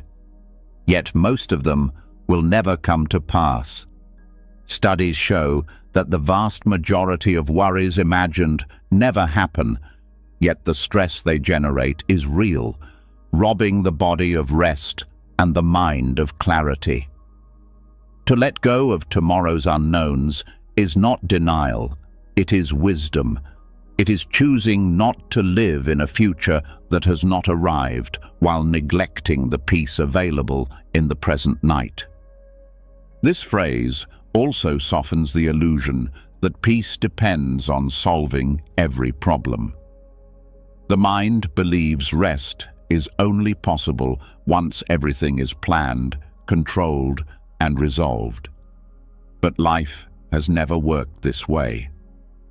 Tomorrow will always carry uncertainty. To make peace conditional on certainty is to postpone peace forever. By declaring that tonight is complete, you allow rest now, without waiting for a future that will never offer total control. Spiritual traditions across time have echoed this teaching. In Buddhism, there is the emphasis on just this moment, the recognition that past and future exist only as thought. In Stoic philosophy, Epictetus spoke of focusing only on what is within your power and releasing what is not. The phrase unites these truths. Tomorrow is beyond your grasp, but tonight is here. Resting in tonight is resting in reality itself. Science affirms this wisdom too. Sleep studies reveal that preoccupation with the future is one of the leading causes of insomnia. Anticipatory anxiety keeps the nervous system in a state of alertness, preventing the deep rest the body needs. By redirecting focus to the present, feeling the bed beneath you, the breath moving through you, you calm the body, signaling safety. Letting go of tomorrow is not avoidance. It is creating the physiological conditions that allow true rest. The idea of completion is healing in itself. Many end the day feeling unfinished, believing more should have been done, more achieved, more resolved. But to declare the night complete is to accept your humanity. You gave what you could. You lived what you lived. The day does not need to be perfect to be whole. To see it this way is to replace self-judgment with compassion, to allow yourself to rest not because everything is finished, but because you are enough. This phrase also speaks to trust. Trust that tomorrow will carry its own answers, its own opportunities, its own strength. You do not need to anticipate every detail tonight. The future unfolds when it arrives, not before. To cling to it now is to carry unnecessary weight. Letting it go is not negligence. It is alignment with reality. Trust allows you to sleep because trust tells you that you do not need to hold everything at once. There is beauty in the word unknowns. It acknowledges mystery. Life is not a problem to be solved, but a mystery to be lived. Unknowns are not only threats, they are also possibilities, opportunities, surprises. By releasing them at night, you open to receiving them as they come, without the distortion of fear. Sleep becomes the space where you prepare not by planning, but by renewing. At night, this practice becomes deeply practical. As thoughts of tomorrow rise, you repeat the phrase, "I let go of tomorrow's unknowns." Each time, the grip loosens. Each time, the body softens. Each time, you return to the present night, which asks nothing more than your rest. With practice, this phrase becomes a bridge, carrying you from restless anticipation into the stillness of presence. Over time, it reshapes the way you live. By learning nightly to let go of unknowns, you begin to carry less anxiety into the day. You meet uncertainty with more calm because you have rehearsed trust in the dark. You realize that peace does not come from knowing everything, but from living fully in what is given now. This habit strengthens resilience, making you less shaken by change and more open to life as it is. This phrase also honors the sacredness of rest. The night is not a pause before tomorrow. It is a chapter of life in itself. To see it as complete is to value it, to honor it as much as the hours of daylight. Rest is not preparation for living. It is living. To embrace the night as complete is to embrace the fullness of existence, both active and still. So tonight, let this phrase hold you. Release tomorrow. Release the unknown. Let the present night be enough. Whole in its silence, perfect in its simplicity. Rest not in effort, but in trust. For the night is complete, and in its completeness you are free to sleep without weight. And when tomorrow's unknowns are finally released, when the mind bows to the truth that tonight is already whole, a deeper silence begins to emerge.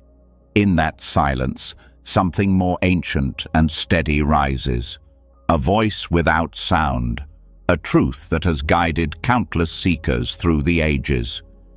It comes not as a command, but as a whisper, subtle yet unmistakable.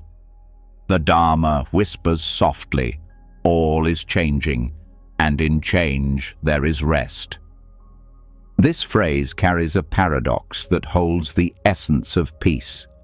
Change is usually the very thing the mind resists. It clings to what it loves, it fears what it might lose, it struggles against endings. Yet this whisper reveals that change itself is not the enemy, it is the doorway to rest. To see change clearly is to stop fighting the natural rhythm of life. When the heart stops resisting, exhaustion eases, and rest becomes possible. Change is the one truth that life never betrays. Every breath, every moment, every season, every life rises and falls. Nothing remains fixed, and that is not tragedy, but the foundation of renewal. The tree sheds leaves so that new ones may grow. The tide pulls away so that it may return. Day dissolves into night so that life can pause. Change is the great equalizer, shaping all things. To align with it is to align with reality itself. What makes change heavy is resistance. The mind longs for permanence where none exists, trying to preserve youth, freeze relationships, or control outcomes. This clinging turns change into suffering. But when the Dharma is heard, even softly, the truth becomes liberating. You do not need to hold anything still. Life flows, and in that flow is rest. You rest because you no longer have to battle the inevitable. The whisper of Dharma is not dramatic. It does not shout or force itself. It arrives quietly, like wind through leaves, like water over stone. It is subtle because it is always present, woven into every experience. You do not have to seek it far away. It is in the rise of your breath, in the fading of each thought, in the shifting of the body as it lies down to sleep. Everything is already whispering. All is changing. To hear this is to soften, to allow, to rest. Psychology reflects the same truth.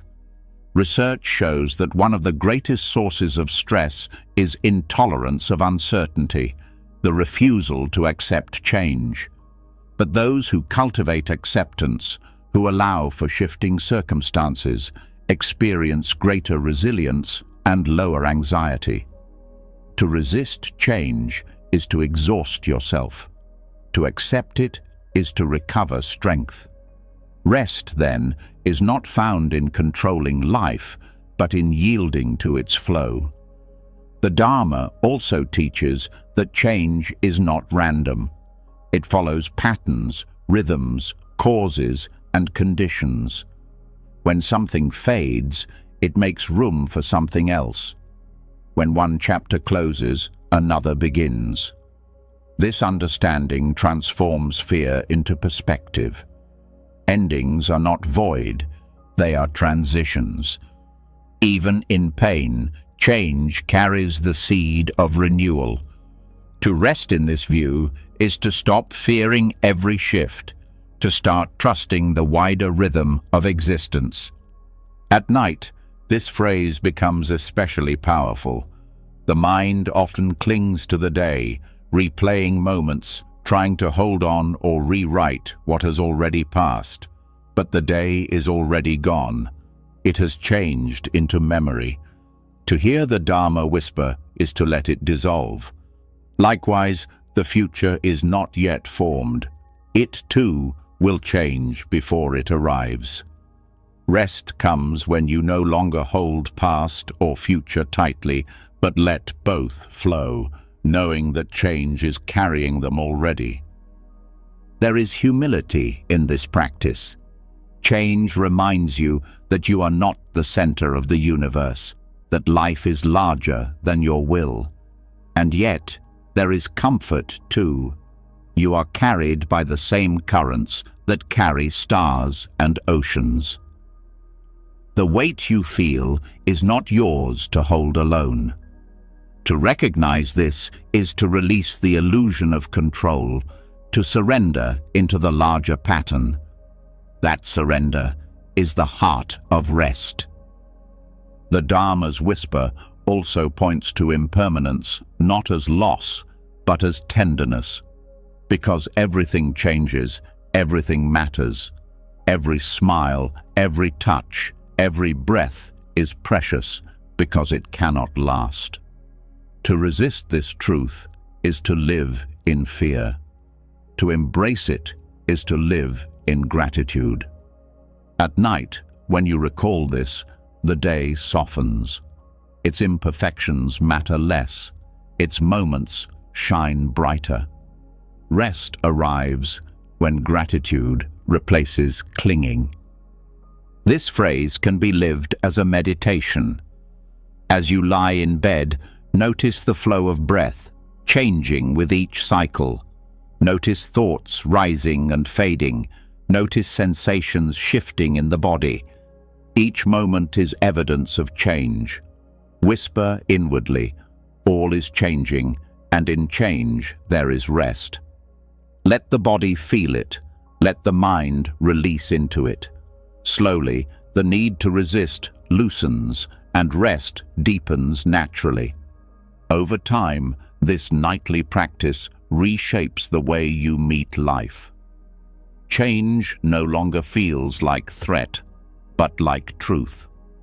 You begin to see it everywhere, not with fear, but with openness. You learn to let go more quickly, to adapt more gently, to trust more deeply. You stop demanding permanence and start living fully in the flow. Rest is no longer limited to night. It becomes a way of being. So tonight, let the Dharma whisper to you. Let it remind you that all is changing and that this is not loss, but liberation. In change, you are freed from clinging. In change, you are freed from fear. In change, you are carried into rest. Let the whisper be enough. Let it guide you. Let it soothe you. For when you hear it clearly, you will know peace is not found in holding still, but in letting life flow exactly as it does. And when the Dharma whispers that all is changing and you begin to rest in that flow instead of resisting it, something even more intimate reveals itself in the quiet rhythm of breath. Change is not only happening around you, it is happening through you with every inhale and exhale. In that simple act, the truth of impermanence becomes living experience. The next phrase gives voice to this truth in a way that honors both the body and the spirit. Every breath I release is a bow to freedom. There is a humility in this statement because each exhale is both surrender and reverence. Breath is not something you own. It arrives, sustains you for a moment, and departs. To bow with each release is to acknowledge that nothing is truly yours to hold, not even the air in your lungs. Freedom begins here, in the willingness to let go. The bow is not performed with hands or body, but with awareness that honors impermanence each time breath leaves you. This phrase connects release with liberation. Most people think of freedom as gaining, acquiring, or controlling, yet true freedom often comes from letting go. When you exhale, you are not diminished, you are renewed. The lungs empty, the body softens, the mind clears. With every release, you are reminded that clinging is not survival, that emptiness is not loss, and that surrender is not defeat. Each breath you let go is an act of trust that life will give again. Biology itself reflects this truth. The body cannot live on inhalation alone. Oxygen sustains, but it is exhalation that clears waste, balances systems, and allows new air to enter. To hold the breath endlessly would bring suffocation, not safety. This mirrors the spiritual teaching. Clinging brings suffering, release brings life. Every exhale is both a physical cleansing and a symbolic one, a bow to the freedom that only comes with letting go. The act of bowing gives this phrase even deeper meaning. A bow is a gesture of humility, respect, and surrender. By framing each breath as a bow, you transform something automatic into something sacred. You are no longer just breathing, you are honoring the truth of impermanence, paying respect to the rhythm of life, and practicing liberation moment by moment. This awareness elevates breathing from a survival mechanism to a spiritual practice. Freedom here is not abstract. It is the release from burdens carried too long. With each exhale, you can let go of worry, anger, regret, and fear.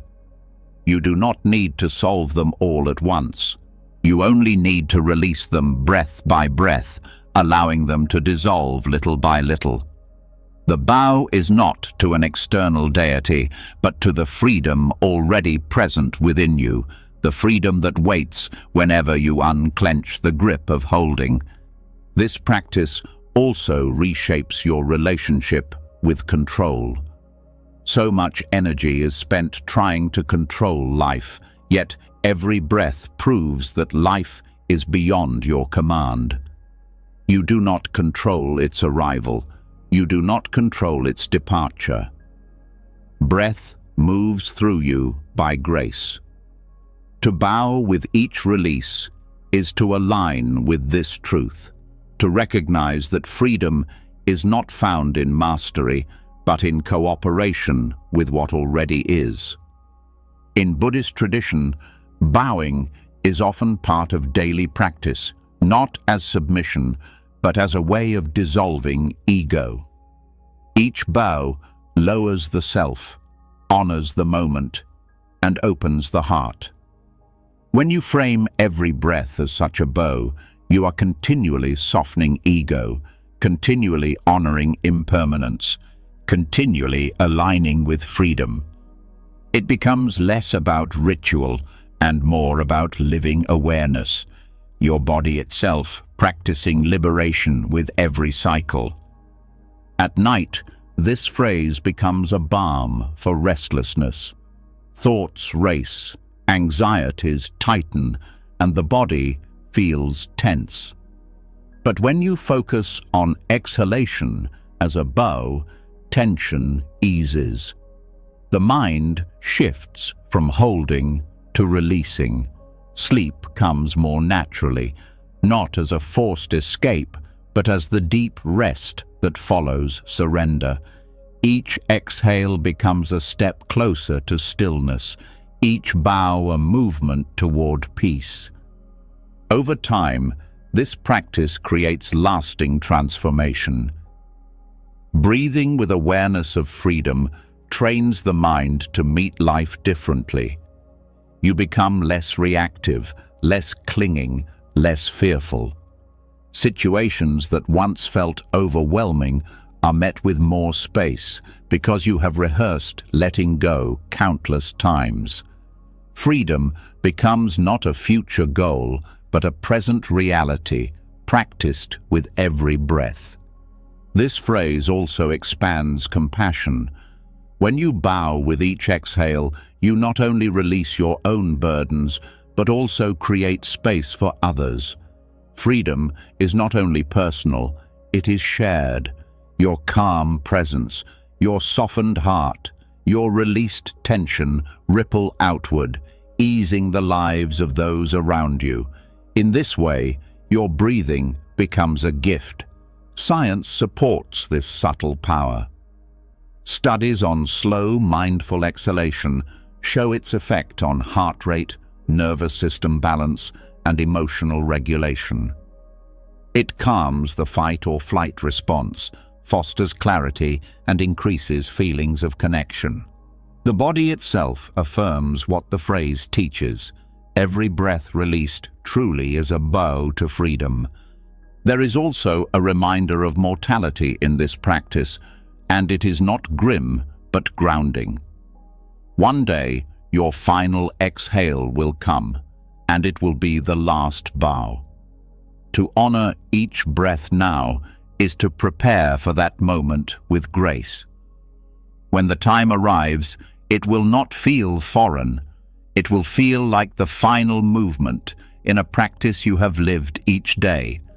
This awareness deepens gratitude, making each exhale precious, each bow sincere. So tonight, let this phrase guide you. As you breathe out, feel the body soften, the grip loosen, the weight lift. Whisper inwardly, "Every breath I release is a bow to freedom." Let the bow be humble. Let it be reverent. Let it be enough. In this simple rhythm, you are practicing liberation, moment by moment, breath by breath, surrendering into the freedom that has always been waiting within you. And when every breath released becomes a bow to freedom, the body and mind begin to loosen their grip on the day. In that rhythm of letting go, space opens for a softer transition, a movement from effort into quiet. Freedom is not loud. It is not a triumph that shouts.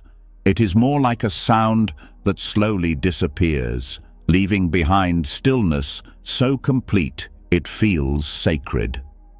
This is where the next phrase guides you with its delicate truth. Like a bell fading into silence, may my mind fade into peace.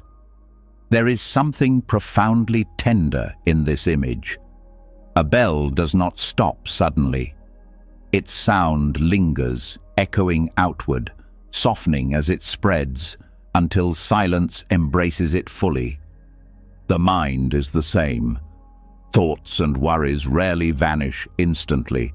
They fade gradually, if given permission. To wish for your mind to fade like a bell is to honor the natural rhythm of release, to allow peace to arrive gently instead of demanding it as an immediate state. This phrase teaches patience with the process of quieting. So often, people grow frustrated when thoughts do not stop on command. They force stillness, turning meditation or rest into another struggle. But the bell shows another way. It fades because it is allowed to. It does not fight its echo, it simply softens over time. The mind, too, can soften if you do not resist its movement. Peace comes not through force, but through gentle fading. The bell also symbolizes clarity. Its sound is pure, resonant, unmistakable. Yet even clarity dissolves into silence. This reflects the truth that even the sharpest thoughts, the loudest emotions, eventually dissolve. Nothing lasts forever, not even noise within the mind. To trust this is to discover rest. You no longer need to fear the mind's activity because you know it cannot remain. Like the bell, it will fade. There is humility here as well. A bell does not cling to its sound, it lets it go. The mind often clings, replaying, repeating, amplifying. But to echo the bell is to practice non-attachment. Each thought rings for a time, then releases. To allow this rhythm is to live in alignment with impermanence. The sound of thought is not wrong, it is simply passing. Silence is always waiting to receive it. Psychology affirms this process. The human brain is wired to produce thought, to anticipate, to recall. Trying to stop it altogether is unnatural. What brings peace is shifting relationship to thought, allowing it to fade rather than grasping it tightly. Practices of mindfulness and meditation mirror this phrase exactly, guiding people to watch thought like sound, to notice it arise, expand, and dissolve. The bell metaphor captures this perfectly.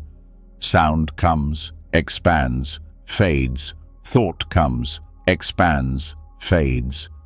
At night, this phrase becomes a powerful guide. The day's noise echoes in the mind, conversations, decisions, unfinished tasks. Instead of fighting them, you let them fade like the sound of a bell. You repeat the phrase, softening into its rhythm. Gradually, the echoes diminish. Silence deepens.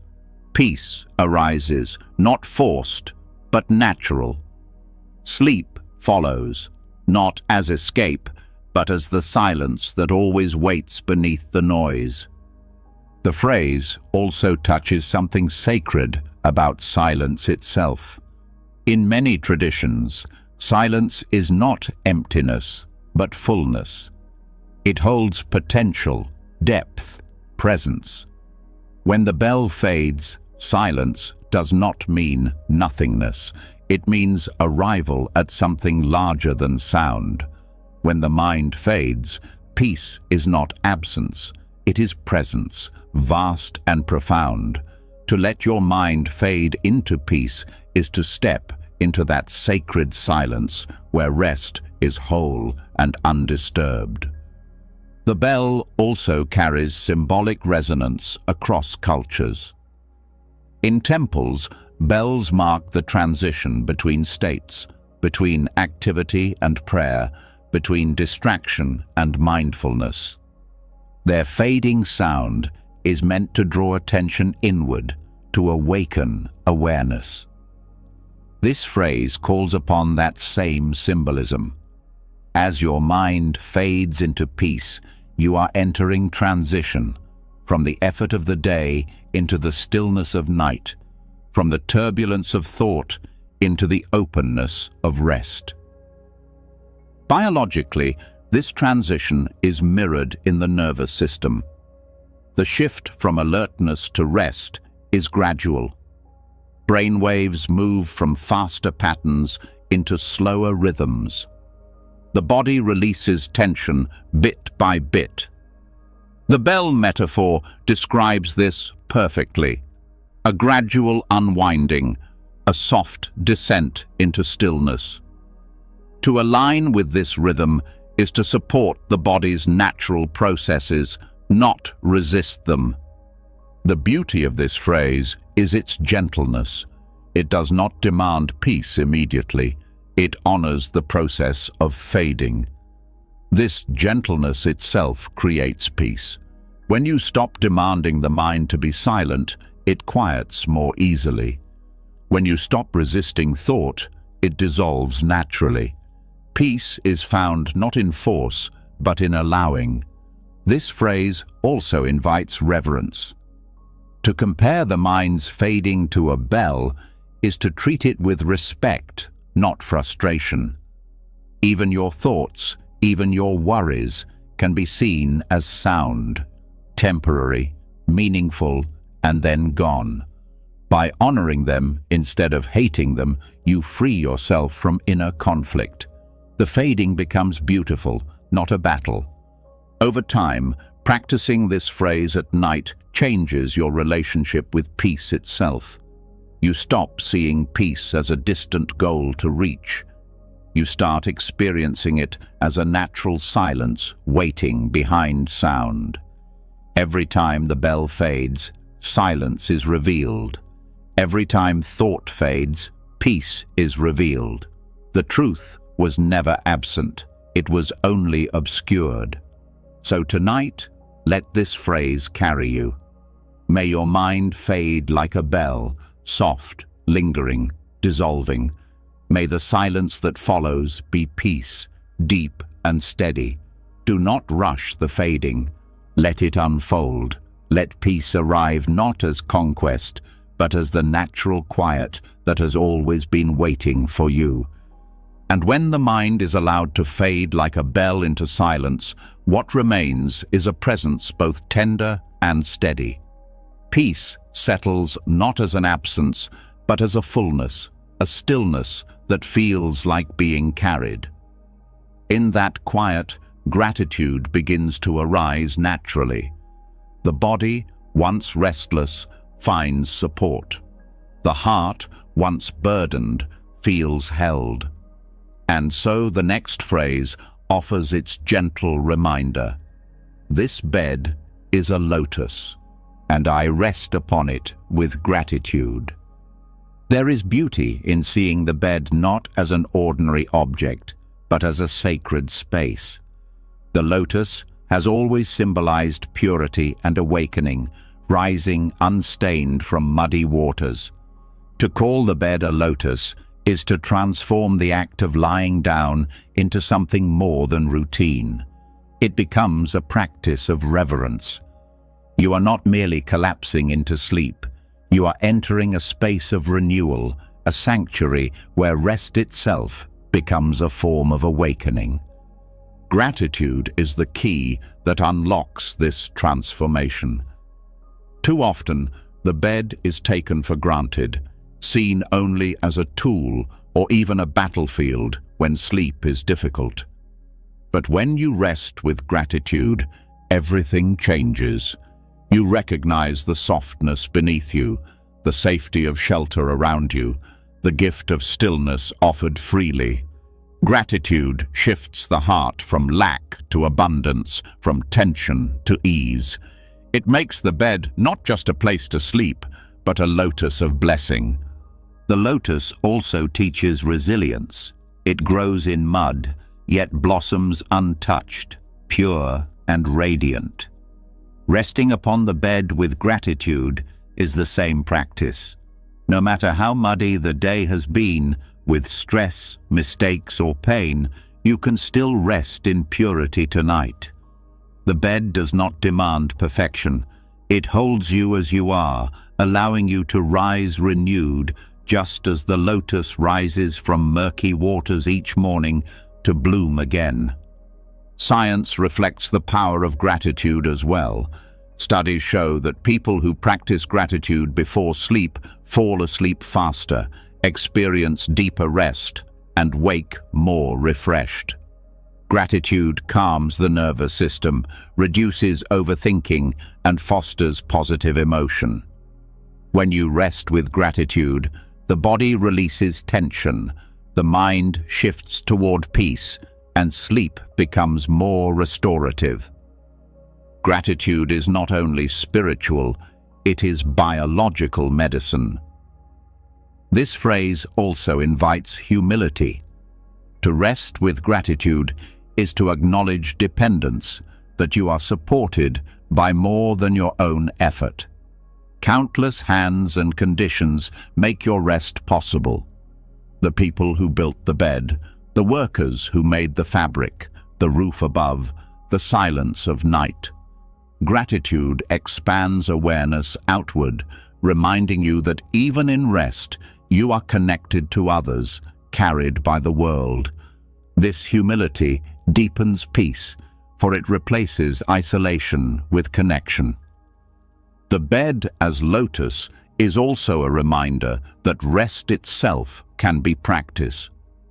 Just as meditation is not only sitting, but cultivating awareness, rest is not only sleep, but cultivating gratitude. When you see the bed as lotus, you honor rest as sacred, as essential to wholeness.